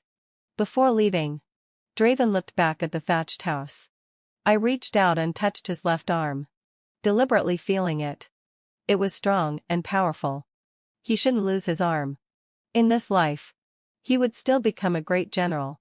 And I would protect him. Draven thought that I was taking advantage of him. His whole body tensed up. And the muscle lines seemed to move. But he didn't push me away and let me touch his left arm. I couldn't help but laugh. Brother Draven, don't be afraid. I've already said that we won't be a real couple until you completely accept me. Draven pursed his lips and didn't say anything. Just blushed. When we got back to the Vivian family, my parents finally saw Draven's face clearly. They looked him up and down a few times and didn't dislike him as much as they did at the beginning. My mother laughed cheerfully a few times. Not bad. He looks like he's strong and healthy. My father saw through my mother's thoughts at a glance. Since you agreed to the marriage, the Vivian family will start preparing for the grand wedding. The longer the matter dragged on, the more unfavorable it would be to the reputation of the Vivian family. Draven was stunned for a moment but quickly regained his proper demeanor. He was still neither humble nor overbearing. He clasped his hands in a fist and bowed. Your humble son minus and minus law greets his father minus and minus law and mother minus and minus law. Your son minus and minus law has nothing to repay you with. In the future, I will definitely do my best to show my filial piety to you too. My younger brother Finn was only 7 years old this year and just happened to be short of playmates. He pulled Axel and Zoe and wandered around the mansion of the Vivian family. The 3 children got along harmoniously and soon became familiar with each other. Draven finally relaxed a little. Before the wedding, I personally took Draven's measurements, planning to make several sets of clothes for him. Draven stiffened his body and didn't dare to move. After the measurements were taken, a thin layer of sweat appeared on his face, and his handsome face was even more flushed. I couldn't help it and stood on tiptoe to kiss his side face. I did this to make him adapt as soon as possible.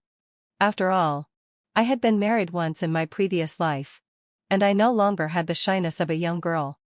Draven was stunned. In an instant, his expression changed a lot. First, he was astonished, then flustered, and then it turned into a secret delight. But he didn't dare to show it too obviously. It was like a chaotic scene. I took Draven out for a stroll and to buy some things needed for the wedding. Unexpectedly, hadden Excelsior. We met an old acquaintance. Standing beside Narcissus was a petite and delicate woman, Lilith. The two of them smiled at each other, and there was affection in their eyes. Narcissus said, Lilith, are you tired? Do you need to find a tea house to rest? Lilith nodded shyly. Seeing your brother is so thoughtful. I was suddenly stunned and remembered something. My name is Vivian, and my childhood name is Lilith. In my previous life, a few years after we got married, Narcissus suddenly called me Lilith during our intimate moments. I thought he was calling me by my childhood name, but it turned out he was calling Lilith. Lilith was the daughter of Narcissus's esteemed teacher. In my previous life, Lilith married into the Qi Wang's mansion and became the concubine of the Prince of Qi, and the child that Narcissus desperately protected back and was the young master of the Qi Wang's mansion. Lilith's son. So that's how it was. The truth suddenly became clear. At first, between Lilith and me, Narcissus chose me. However, in the long days that followed, he gradually grew tired of me and turned to admire other charming women. People's hearts are changeable. I had completely figured it out. So, I smiled with relief. Now, when I think about it carefully, the relationship between Narcissus and me gradually became distant in the 3rd year after our marriage. But he cared about his reputation and seemed to be without fault on the surface. It made me think that we had a harmonious marriage. At this moment, Narcissus also saw me. Lilith immediately became alert and shot me a provocative look. Narcissus was a popular figure now, and she thought she had won over me. Narcissus shifted his gaze from my face to Draven beside me, and his face changed abruptly. Miss Vivienne, didn't you break off the engagement? Why is he here? This man really meddles less too much. I replied. Brother Draven is now my fiancé. We will have a formal wedding soon. So of course he is by my side. Narcissus frowned tightly. Are you crazy? Do you know that he... Narcissus stopped short to avoid revealing anything suspicious. Both he and I were reborn, and this matter couldn't be known to others. Narcissus said sarcastically. Marriage is a lifelong event. Miss Vivian should consider it carefully. People like those who are short-lived definitely aren't good partners. I retorted. Those who betray their trust are even less worthy of being called good partners. Narcissus had been a powerful official for most of his life and was extremely arrogant. He waved his sleeve and said, Miss Vivian, I gave you good advice. But you didn't listen. In the future, you'd better take care of yourself. This was simply inexplicable. I took Draven's broad hand and walked away directly. Draven looked confused. I soothed him. Brother Draven, don't think too much. I said you're a good match. And you are. I will also make sure you live a long life. We will have a large family with many children and grandchildren and grow old together. Draven was easy to coax. With just this sentence, he smiled shyly. 10 from this day on. I hired 2 teachers. 1 for literature and 1 for martial arts. For Draven. Draven was surprised. I explained. Brother Draven. Although we are going to get married, you are not just my husband. You are yourself first, and then my husband. In the past, you delayed your studies for the sake of your younger brother and sister. It's not too late to start over now. You have your advantages. And I have mine. Only by combining our strengths can we achieve a win-win situation. Businessmen like to place bets. Draven is a good talent. And I will definitely cultivate him carefully. In this dynasty's martial arts examination, it's not just about competing in martial arts skills.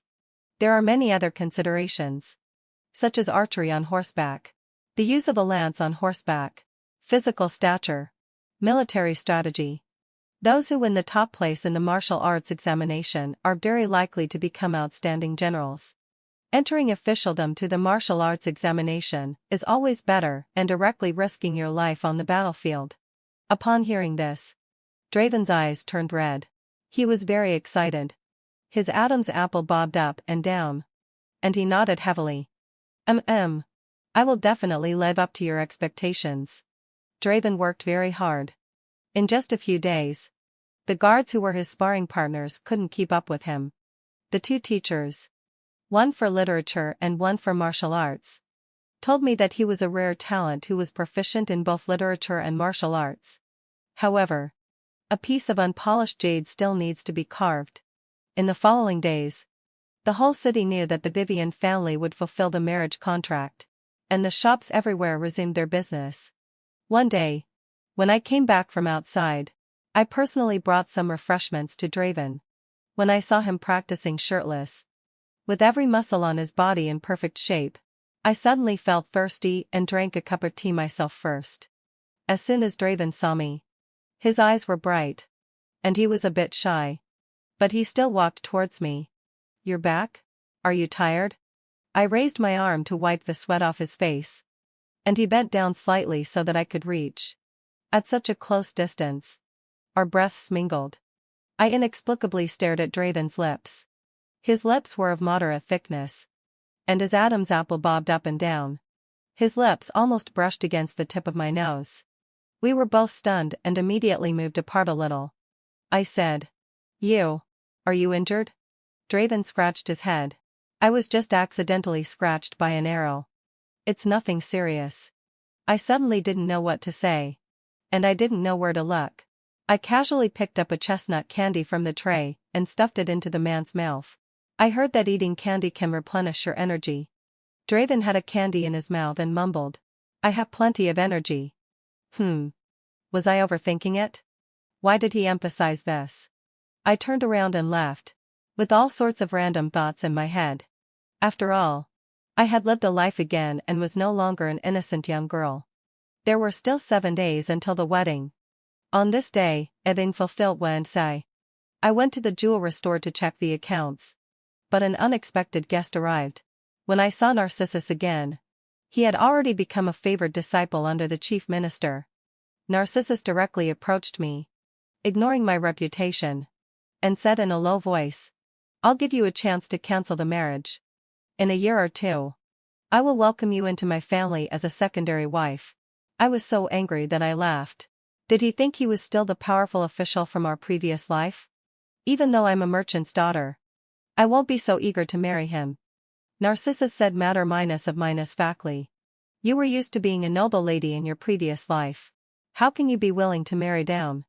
Besides, Draven won't live long. Do you want to become a widow? I said. Don't forget, I was also a widow in my previous life. Narcissus froze. I wasn't going to back down either.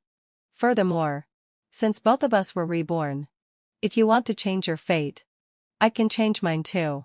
And Draven's fate can be changed as well. I turned to leave. But Narcissus grabbed my wrist. Stop. Did I say you could leave? He was really ridiculous. I raised my other hand and slapped him on the spot. You're just undergoing training in the Hamlin Academy now. What right do you have to intimidate me with your official power? Let go. Narcissus was rebuffed and immediately turned cold.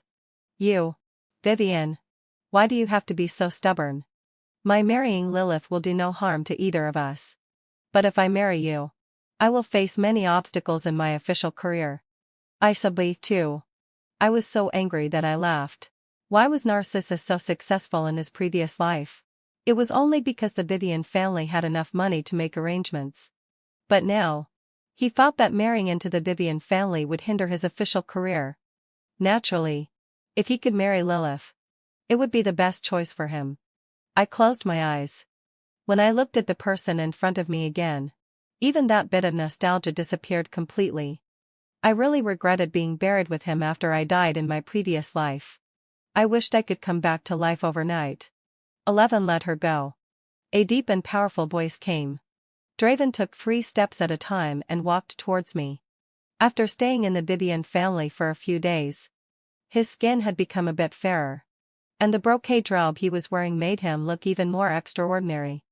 As soon as Draven came up, he pushed Narcissus away and wrapped his long arm around me. Narcissus took several steps back before he managed to stand firm. Draven had a protective expression on his face. He was extremely aggressive. I suddenly felt at ease. At this moment, I not only trusted my fiancé, but also the great hero that he would soon become. In my previous life, Draven took a desperate gamble to protect all the people in the city and held fast to the city gate until the last moment. But Narcissus died while saving Lilith's child. He was rather distant from his own son and daughter. It was clear at a glance who was selfish and who was a hero. I deliberately wrapped my arms around Draven's slender waist and said, "Koketh the Sly. Brother Draven. I'm so glad you're here. In my last life, Narcissus told me that he liked ladies from good families. So I was extremely cautious in everything, pretending to be generous and proper, and hiding all the thoughts of a young girl. But in fact, I'm lively and unrestrained at my core." Narcissus was extremely angry, as if I had cuckolded him. You too. This is outrageous? Draven was a man with his own ideas. He immediately gave orders to the guards of the Vivian family. Hurry up and show this person out. From now on, if anyone dares to bully the miss, you will drive them out of the door. The guards were taken aback. With a glance from me, they reacted. Yes, had it, young master. The shout of young master made Draven blush. Narcissus was driven out. I was still holding Draven's waist, looking at his handsome face so close. My heart stirred. I stood on tiptoe and kissed his chin. The man couldn't hide his smile and showed his white teeth. The servants in the shop all snickered. And soon, my people brought me some unpleasant news. "Miss, we're being watched. Just now, there were some sneaky people outside. I followed them all the way and found that they were servants of the Lilith family." The Lilith family sent people to keep an eye on me? Surely Lady Lilith didn't have the leisure to target a merchant's daughter like me. The only possibility was that Lilith saw me as a rival in love. Common people shouldn't fight against officials. If Lilith targeted me, it would really cause me trouble. Without hesitation, I had people beat gongs and drums, attracting the attention of countless people on the long street. Then I generously threw a large amount of money and announced, "I, Vivian, am transferring this jewelry shop to my husband today. From now on, my husband will be the shopkeeper of this shop." The Vivian family had many properties, and giving up one shop was really not a great loss. What I wanted was for everyone to know that Draven was my husband. It was also a statement to Lilith that I wouldn't fight with her for a man. On that day, I led Draven around and praised him to everyone I met. My husband, Draven, is as handsome as Amara. In the evening, Draven had been coaxed by me like a child. Every time he met my eyes, he would squint and smile.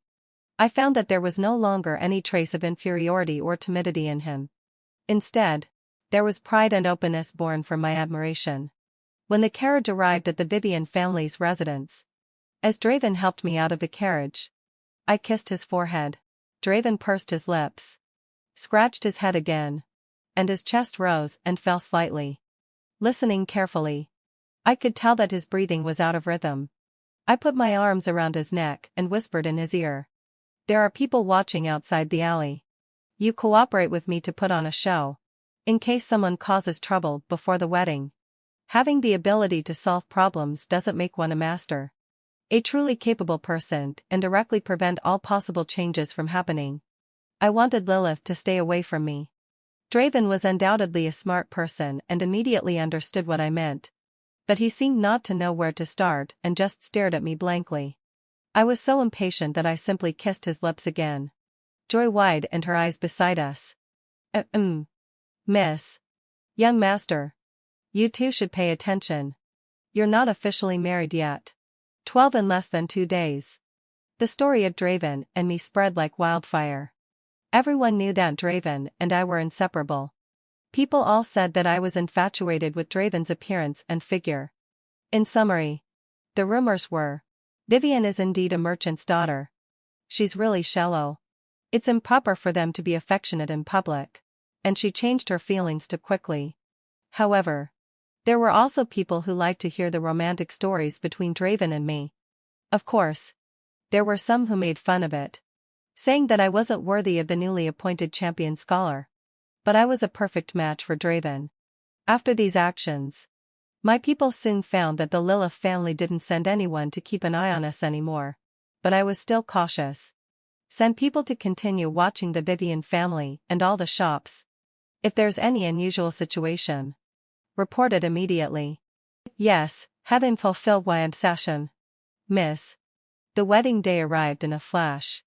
According to my wishes, my father held a continuous feast for 3 days and also distributed copper coins widely. It was just an opportunity to further enhance the reputation of the Vivian family. As night fell, after the wedding ceremony was completed, I was taken to the bridal chamber. When Draven came, Joy led the maids out one after another. And they even let out Smile after. Draven was wearing a bright red auspicious outfit. He was tall and slender. I was stunned for a moment and didn't hold back my praise. Husband. You look really handsome. Draven stammered. You at a low sigh. You're also beautiful. I deliberately teased him. Husband. I know you're not used to it yet. Then we can sleep in separate beds first. I pointed to the bedding on the footstool, indicating that he should sleep on the floor. Draven opened his mouth, and his face seemed to show a mix of emotions. He still did as I said. I went to the washroom to freshen up. When I came out, I deliberately put on a sheer and thin gauze nightgown, and the undergarment inside was faintly visible. Draven had already made up the bed on the floor. He closed his eyes and pretended to be asleep, but I clearly saw his Adam's apple rolling. I approached him, squatted down, and woke him up. Husband. We haven't drunk the nuptial wine yet. The moment Draven opened his eyes froze. I knew I was good minus looking and had a graceful figure. And I also knew that Draven had feelings for me. But he just couldn't let go. I pulled his hand and stood up, guiding him step by step. We each held a cup of wine and intertwined our arms. I took a small sip and urged him. Drink it.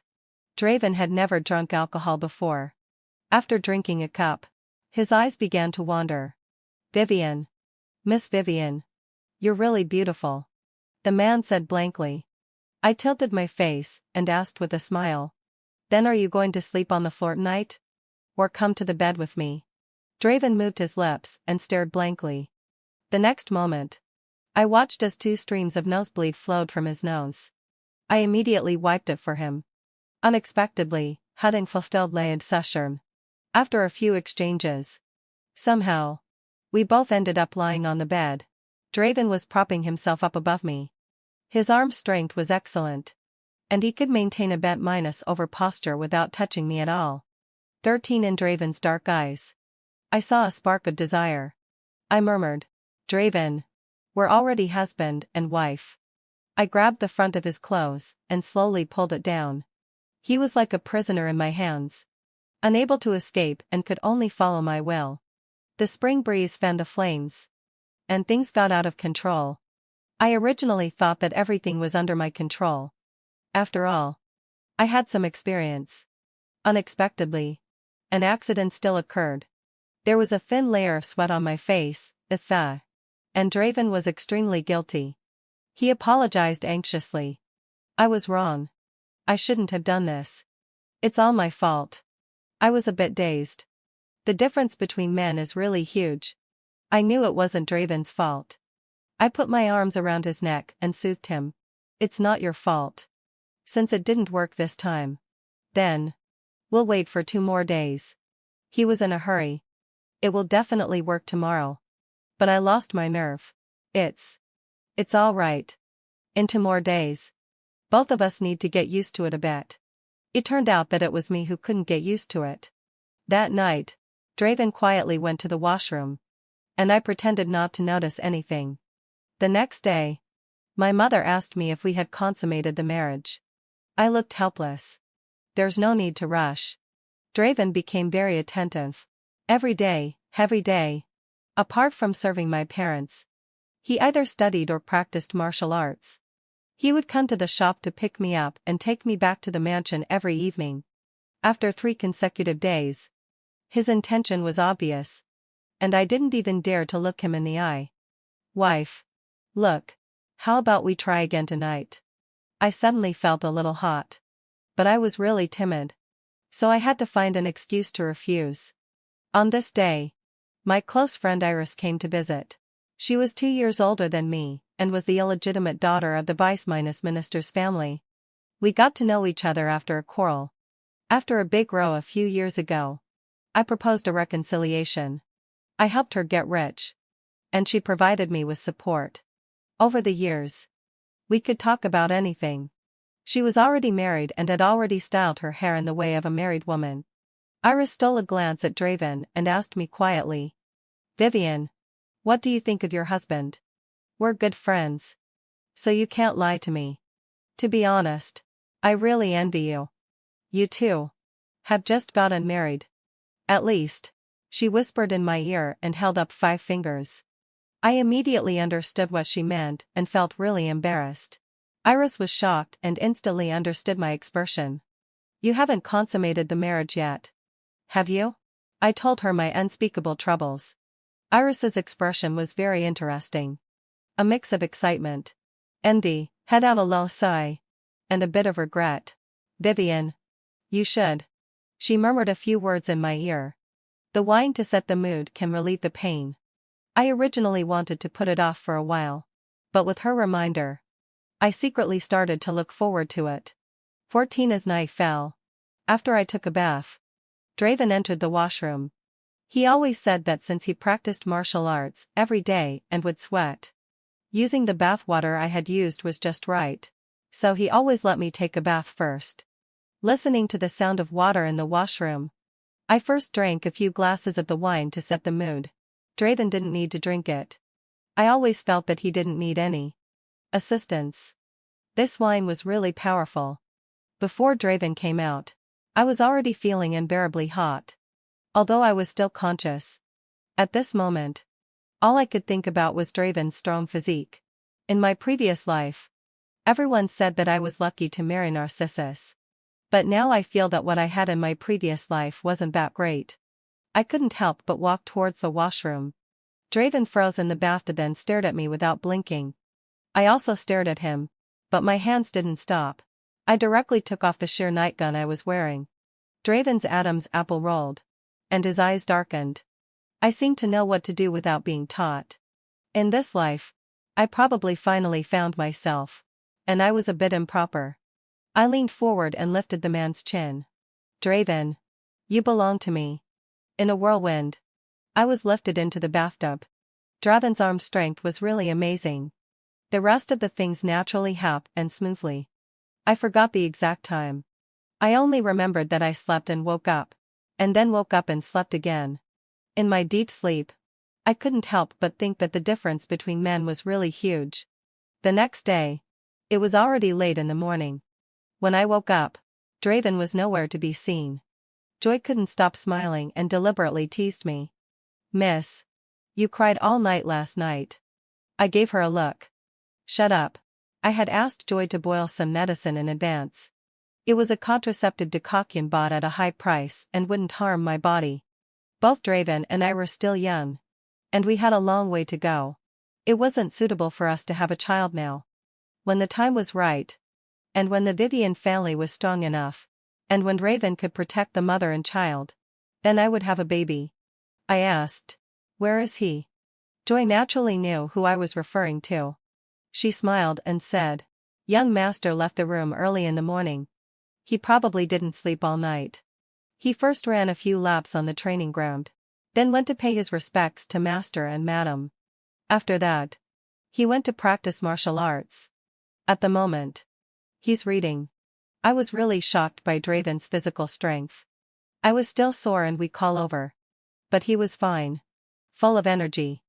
Those with natural talents were really different. No wonder in his previous life, he rose from a commoner to the position of a great general. But in the evening, I still didn't see Draven. It seemed that he was avoiding me. Not until late at night, when I pretended to be asleep, did he tiptoe into the room. Draven stood on the footstool and looked at me for a while. He bent down and stared at me. I suddenly opened my eyes and wrapped my arms around his neck. "Why are you avoiding me?" Draven's face turned red. I'm sweaty and dirty." I asked again. "You still haven't answered. Tell me. Why are you avoiding me?" Draven looked apologetic. "Last night. It was my fault. I'm sorry. Next time, I'll definitely be more careful." As he spoke, he took out a small porcelain bottle from his pocket and said with a red face, "I bought this from the pharmacy. The doctor said it can relieve discomfort." We stared at each other, and the atmosphere became ambiguous again. But Draven suddenly pushed my hand away, propped himself up, and then turned his back to me. "I'll sleep on the floor tonight. Wife. Have a good rest." Me. From this day on, Draven became even more diligent. My father gradually changed his opinion of him. After he personally read Draven's articles and watched his archery on horseback, he was so excited that he shed tears. My own son doesn't like studying or practicing martial arts. But my son minus law is good at them. For half a month in a row, Draven slept on the floor. He would come to the shop to pick me up every day. Apart from not sleeping together, everything was fine between us. 15 on this day, Iris invited me to have tea. Her husband worked in the Ministry of Personnel, so it wasn't difficult for her to know some things about the court. Iris didn't keep her mouth shut and told me all at once. "Vivian, the newly appointed champion scholar, has offended people in the court. He's so arrogant that he doesn't take the senior cabinet minister seriously," and directly argued with him. "What do you think? Is there something wrong with him here?" Iris pointed to her own head. But I smiled. Narcissus had been a cabinet minister for half of his previous life. After being in a high position for a long time, he couldn't control his arrogance. He could no longer bear being looked down upon by others. Iris added. His esteemed teacher, Lady Lilith, severely scolded him. As a result, Lady Lilith can't even leave the mansion to see him. Vivian, why not a long sigh? "I think it's a good thing that you didn't marry the champion scholar. By the way, have you consummated the marriage with Draven? Tell me quickly. How's his physical strength? How many times did you?" Last night? I was speechless. She was even more unrestrained than me. Someone who had been reborn. I slowly held up 5 fingers. Iris widened her eyes. Then, why down a low sigh? She scolded her husband. "Vivian, I really regret it. How about we swap husbands?" Iris liked reading romantic novels on weekdays. She didn't have much scheming and always loved to talk nonsense in private. But in front of others, she would still pretend to be a lady from a good family. I shook my head. "No swapping." Just then, Draven heard these words. He stood tall with his back straight and walked over slowly. His perfect physique gave him the aura of a great general. He also chimed in. No swapping. Iris rolled her eyes, waved her hand, and took her leave. I won't disturb your newlywed life. I'll reserve a baby betrothal first. But my child should be born first. You two should have a child later. This person always loved to talk nonsense. The tips of Draven's ears turned red. I could see his little thoughts at a glance. That night, Draven was careful at first. But later he still lost control. Fortunately, having fulfilled my say, I could barely adapt. When Draven saw that I wasn't in a stupor anymore, he became bolder and even learned to say a few flirtatious words. What do you think? Wife? Do you like it? If you don't say anything, it means you admit it. Me. Soon, ani went out a lo sai. The spring festival was approaching. And it was time for Draven to show his talents. In my previous life, it was also at this time. I went out to check the orchard on the outskirts of the city, and happened to meet the Empress Dowager who was trapped. On that day, the road was blocked by heavy snow, and the Empress Dowager was returning to the Imperial Palace from the Fahua Temple. There were hot water, pastries, and some emergency supplies in my carriage. The Empress Dowager and I spent the night in the carriage.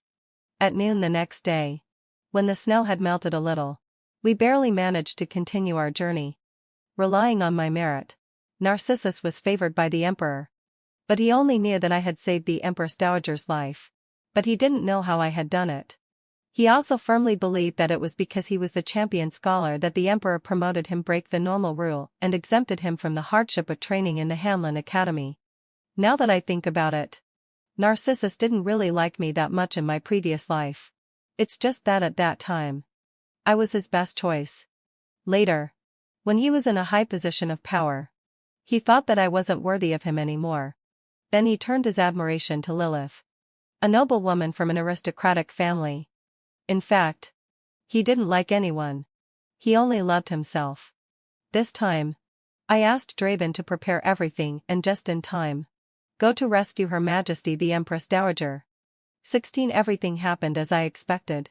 And the timing was just right. 2 days later, the imperial edict from the palace arrived at the Vivian family. The Emperor, considering that Draven had saved the Empress Dowager, summoned him to the palace and asked him what reward he wanted. As I told him, he didn't ask for any gold or silver. Instead, he asked the Emperor to allow him to participate in the martial arts examination in March of the following year out of the normal procedure. In this way, having fulfilled Wad session, he wouldn't have to spend another 3 years slowly obtaining the qualification for the martial arts examination. When the Emperor asked the reason, Draven also answered according to what I said. Everyone is responsible for the rise and fall of the country. I, a commoner, also want to do my little bit. The military force of this dynasty was weak, although the Emperor was a wise ruler. Unfortunately, having fulfilled the foreign enemies were too powerful. Draven's words touched the Emperor. The Emperor promised him on the spot. After Draven returned to the mansion, he hugged me from behind and buried his head in my neck. He was very clingy and quite bold in private. Draven was enthusiastic about the intimate moments between us. Since I got used to it, he had been coming up with various ways and never seemed to stop. Compared with my previous life, Narcissus and I could hardly be considered a real couple. Draven called me wife. How do you know so many things? You're really my lucky star. After meeting you, I finally started to live like a real person. In fact, Draven was very good at speaking. He just seemed taciturn when facing others. He believed everything I said. I replied, I had a dream about it. So I asked you to give it a try. Unexpectedly, having fulfilled my obsession, you really saved the Empress Dowager. Draven played with my earlobe, and I almost lost my balance. He chuckled softly. I will definitely not let you down, wife. When I achieve great success, I will keep you by my side firmly. No one will be able to take you away, and no one will dare to bully you. My body went weak. Draven picked me up horizontally and weighed me in his arms a few times. It's cold today. Your husband will warm you up, I thought. It wasn't even dark outside yet. Didn't we just this morning? Is this going to end or not? In a flash. 3 months later. It was the day of the martial arts examination. I embroidered an eagle on Draven's robe. When Zoe saw it, she burst out laughing. Sister minus and minus law. This eagle of yours looks like a scribbled chicken chick. I was speechless. I was indeed not very good at needlework. But Draven carefully admired it for a long time. Your hands are so skillful. Wife. I like it very much. Just as the man was about to leave, he suddenly hugged me and whispered in my ear. Wife. I'll tell you a secret. In fact, I've always hated that Narcissus once occupied your heart. But it won't be long before I can definitely surpass him. Sooner or later. I'll make sure he can never appear in front of you again. This guy. Where had his previous shyness and bashfulness gone? He was becoming more and more domineering. 17 The martial arts examination of this dynasty had been revised several times. Now it needed to be taken for 3 days. I arranged for my trusted guards to protect Draven closely, just in case. During these 3 days, my parents would get up early every day and worship the god of wealth, praying to the god of wealth for their son minus and minus law to achieve a high rank in the examination. I was a bit surprised. What? Did the god of wealth also take care of this matter? I had great confidence in Draven. But I was also anxious. 3 days later, a fast horse galloped to the gate of the Vivian family. It was a yeoman runner, sent to deliver a letter. Congratulations, Master Gideon. Congratulations, Master Gideon. His Majesty the Emperor has personally appointed your son minus and minus law as the newly appointed martial champion scholar. Since the Emperor ascended the throne, he had always attached great importance to martial arts and the martial arts examination. The selection process was strict, and the results were announced quickly. Throughout the dynasties, only the martial champion scholar of this dynasty could enter officialdom out of the normal procedure. Unlike in other dynasties where they had to serve as imperial guards for a few years first to gain experience, the martial champion scholar personally appointed by the emperor naturally had a bright future. My father was so overjoyed that he wept. He immediately ordered the steward to bring silver ingots and rewarded the yeoman runner. The yeoman runner bowed and scraped, and his attitude towards the Vivian family changed completely. My mother was very excited. She slapped the table with her palm, and the cups and dishes on the table all shook. No wonder he's my worthy son minus and minus law. My daughter is really born lucky. She couldn't marry a civil champion scholar, but now she has a martial champion scholar. Draven hadn't returned yet. He had to attend the banquet set by the court. Everyone in the Vivian family received rewards. It was not until midnight that Draven returned. I had already gone to bed. He put his hand into the quilt and hugged me from behind. He was half drunk and a bit aggrieved. Wife. I missed you so much. It had only been a few days since we last saw each other. Was it really necessary? He turned me over so that we were face to face. The man had already taken off his outer clothes. His eyes were red at the corners. And he poured out his heart to me. Wife. You don't know. At today's banquet, some people wanted to give me women. I was so annoyed and disgusted. Wife. You must protect me. I was amused by him. He was so powerful that surely no woman could force him. At this moment, Draven showed a bit of youthful spirit, and I liked it very much. He stared at me blankly. Wife. You're so beautiful. Like a peach. I'll go and wash up right away. He got up from the bed in a hurry and immediately went to the washroom. He knew that I liked to be clean. Every time we had an intimate moment, he would consciously wash himself. The next day, when I woke up, it was already bright outside. I opened my eyes and looked around blankly. Last night was a bit crazy. Fortunately, heading fulfilledly. In this life, I have a thick skin. 18 Draven was gaining momentum in the court. Because he once threw a woman over his shoulder directly. No woman dared to get close to him anymore. Draven even declared publicly that only his wife was allowed to touch him. Everyone in the court knew that the martial champion scholar was a henpecked husband. He actually liked this title. In the evening in the room, he insisted on playing the role of a servant who waited on others. I couldn't stand it and could only kick him with my foot. Draven chuckled softly. Wife? Be honest. Did you also covet me at the beginning? Well, I admit that I did covet him. On this day, having fulfilled my Xavie, Narcissus came to the shop again. He had lost weight and there was no more arrogance in his eyes. I had heard that he was about to be transferred outside the capital. Without anyone's support, he wouldn't be able to return to the capital in 3 to 5 years. Unlike in my previous life.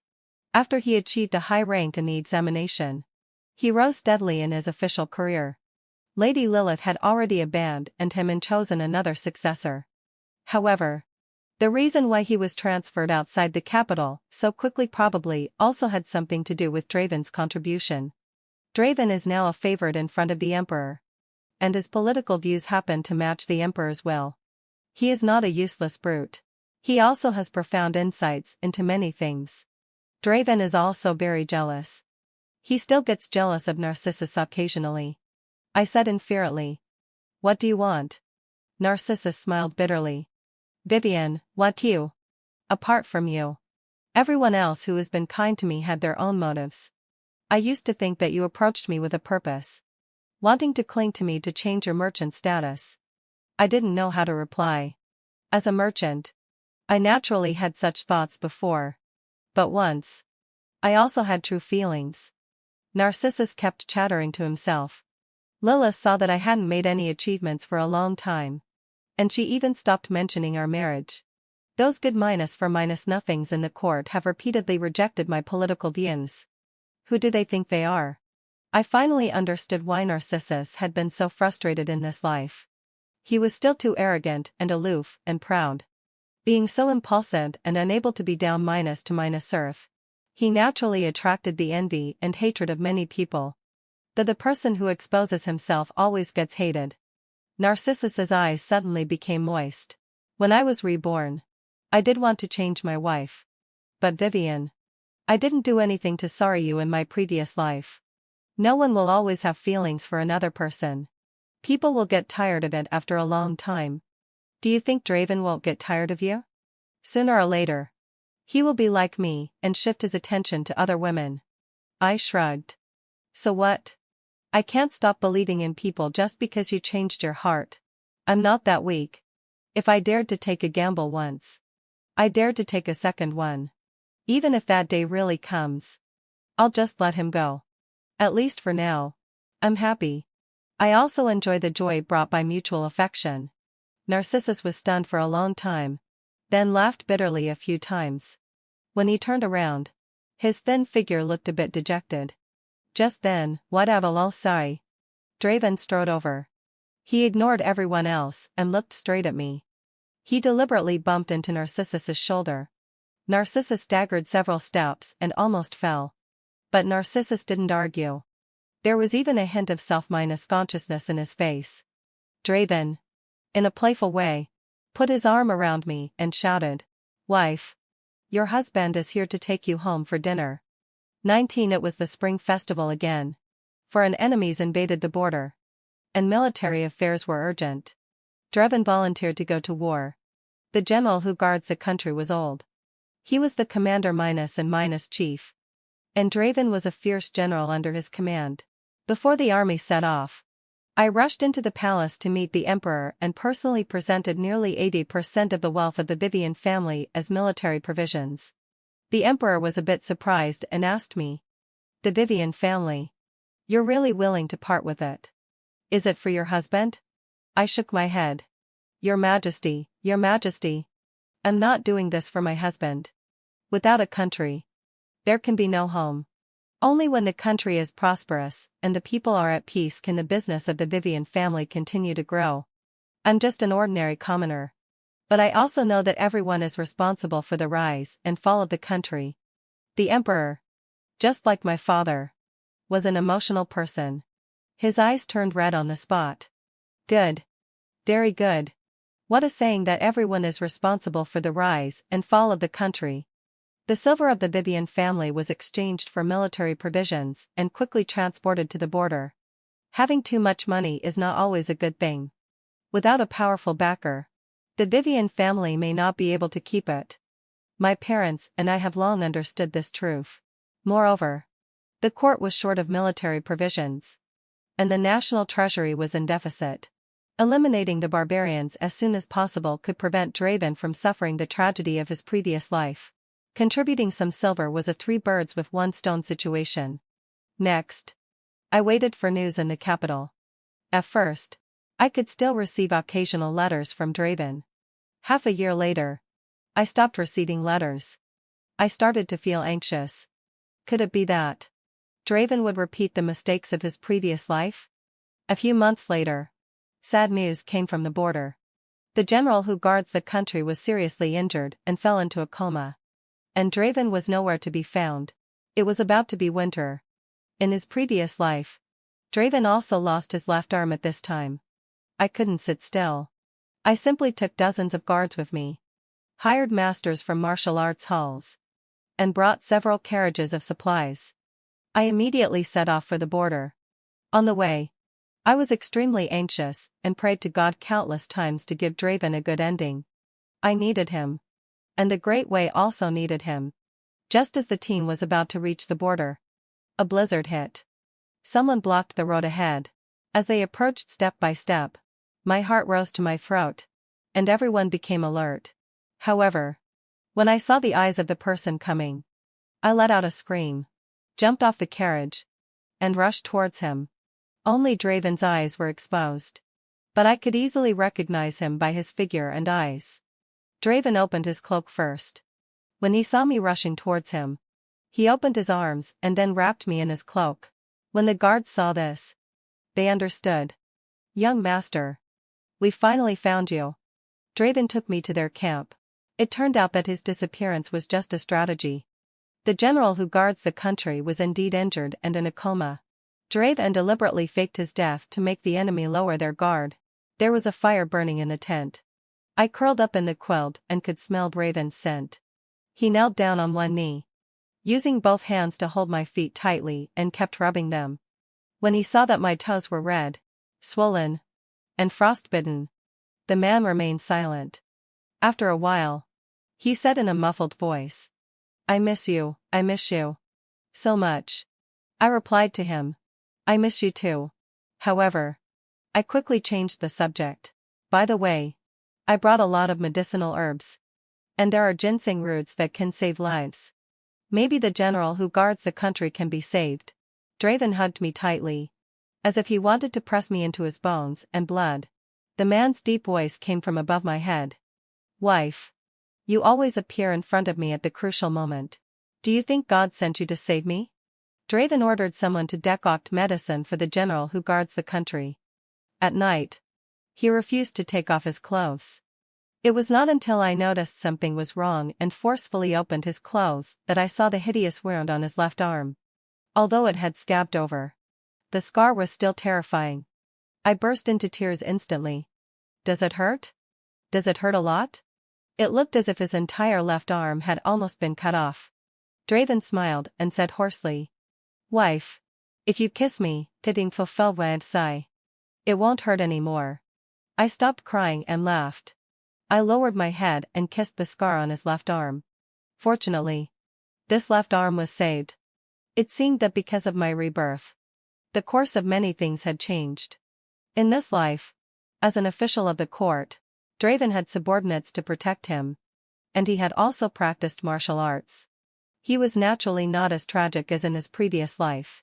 Next, I stayed in the tent temporarily, and Draven's plan began to be implemented. The great battle started quietly. When the enemy realized it, our army was already attacking with irresistible force. Half a month later, the general who guards the country also woke up. Draven replaced him as the commander minus chief this time and led the army to attack the enemy's stronghold.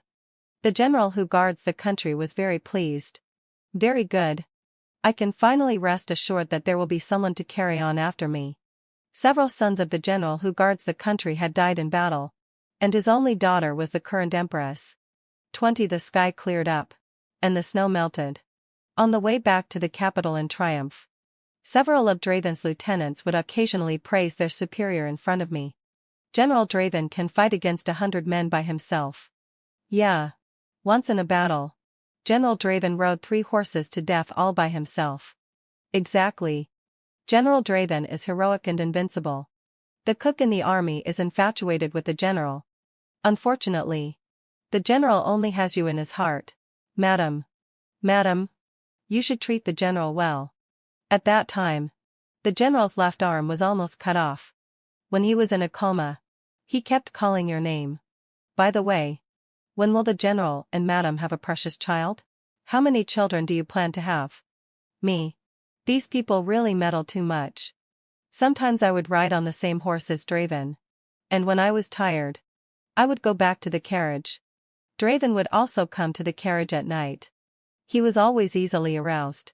I was uncomfortable being pressed by him and didn't dare to make a sound. Don't move around. People will hear us. Draven sighed helplessly. But wife. As soon as I see you, I want to. He started to say flirtatious words again.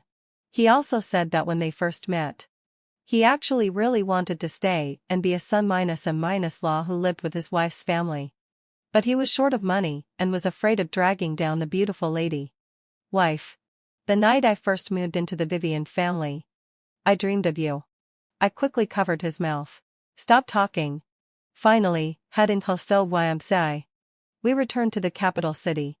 The people all over the city welcomed the soldiers back in triumph. Draven let me sit in front of him.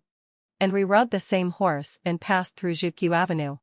Draven whispered in my ear. Now it's good. Everyone in the city knows that we are husband and wife. Me. The general who guards the country highly recommended Draven. The emperor also wanted to put him in an important position. Taking this opportunity, he conferred the title of the Invincible General on Draven and bestowed a general's mansion on him. The young and old of the Vivian family also moved in together. Now, Axel, Zoe, and Finn are inseparable. I had just led the few peaceful days when storybooks about Draven and me became popular in the capital city. I also bought one for myself. Even though I had lived to lifetimes, I was so ashamed by the content of the storybook that I felt extremely embarrassed. How could they make up such things? The storyteller seemed to have eavesdropped on us. It also said that Draven could have intimate moments several times a night. The places were all kinds of, such as in front of the dressing table, by the windowsill, in the bathtub, in the back garden. I helplessly put my hand on my forehead. I didn't dare to go out to do business in the future. One night, when Draven came back, he also had a storybook in his arms. He looked serious. Wife. We can learn a thing or two from this storybook. I blushed. A few more years passed. Every time Draven went on an expedition, he would achieve a great victory. And I became a lady of the first rank with an imperial mandate. I received this honor not just because Draven was my husband. The Vivian family would contribute nearly 80% of its wealth every year. We would never be a merchant family so rich that it could rival the country. This was a matter of great righteousness and also a way to protect ourselves. On the Mid-Minus Autumn festival of the year I turned 40. The court held a banquet. Draven took my hand and we entered the palace. Our eldest son was already as tall as him and was very handsome. I unexpectedly saw Narcissus, who had just returned to the capital to take up a post. Even though he had finally returned to the capital, he only got an idle position of the 5th rank. It would be extremely difficult for him to climb up the official ladder in this life. He had offended many powerful people and was stubborn and self-opinionated. Even though he had the memories of his previous life, his official career was definitely not as good as in his previous life. Narcissus found an opportunity to meet me. You hate me, don't you? Do you wish that I would die? I shook my head and smiled. No. Letting you live may be a better punishment for you. However, I don't care about your matters anymore. Draven soon came over. If he couldn't see me for a while, he would be anxious and look for me everywhere. The man strode over and naturally took my hand. Now that he was a top-ranked powerful official, he didn't take Narcissus seriously at all. Wife. Your husband will take you back. I nodded with a smile and passed by Narcissus. The road ahead is long. Holding hands with my beloved for a lifetime can save me from most of the hardships in the world. Behind me. Narcissus let out a low whimper. But it had nothing to do with me. 21 Epilogue Drave and died at the age of 30. He went to the underworld. And the king of hell told him that he had fulfilled all his merits in this life. And God could grant him one long-cherished wish. At this moment, seeing the old acquaintance whom he hadn't seen for a long time, I was so excited that I ignored the gloom and sophistication on Narcissus' face. Vivian of the Vivienne family. She was the most beautiful woman he had ever seen. When they first met, Vivian thought he was a beggar. She personally gave him silver, steamed buns, and a chestnut candy. He had suffered from heatstroke that day and didn't even have the strength to refuse. He ate the steamed bun, took the silver back, and paid the tuition fee for Axel. He had always treasured that chestnut candy and couldn't bear to eat it. When they met again, Vivian didn't recognize him. Zoe had caught a cold, and he carried Zoe around to seek medical help. Vivian hired a doctor for him and gave him medicine. At that time, Draven was thinking, how could there be such a kind woman in the world? The third time they met, Vivian was throwing a hydrangea to choose a husband. Draven stood on the street corner and was stunned. An unusual emotion welled up in his heart, disturbing his mind, but he understood that there was a huge gap between him and her. And they had no chance to be together in this life. The fourth time they met, Draven was desperately defending the city. Vivian of the Vivienne family personally led a team of guards and brought supplies of food and fodder. Before she left the border city, she said to him, "General, thank you for holding on until now." She still didn't recognize him.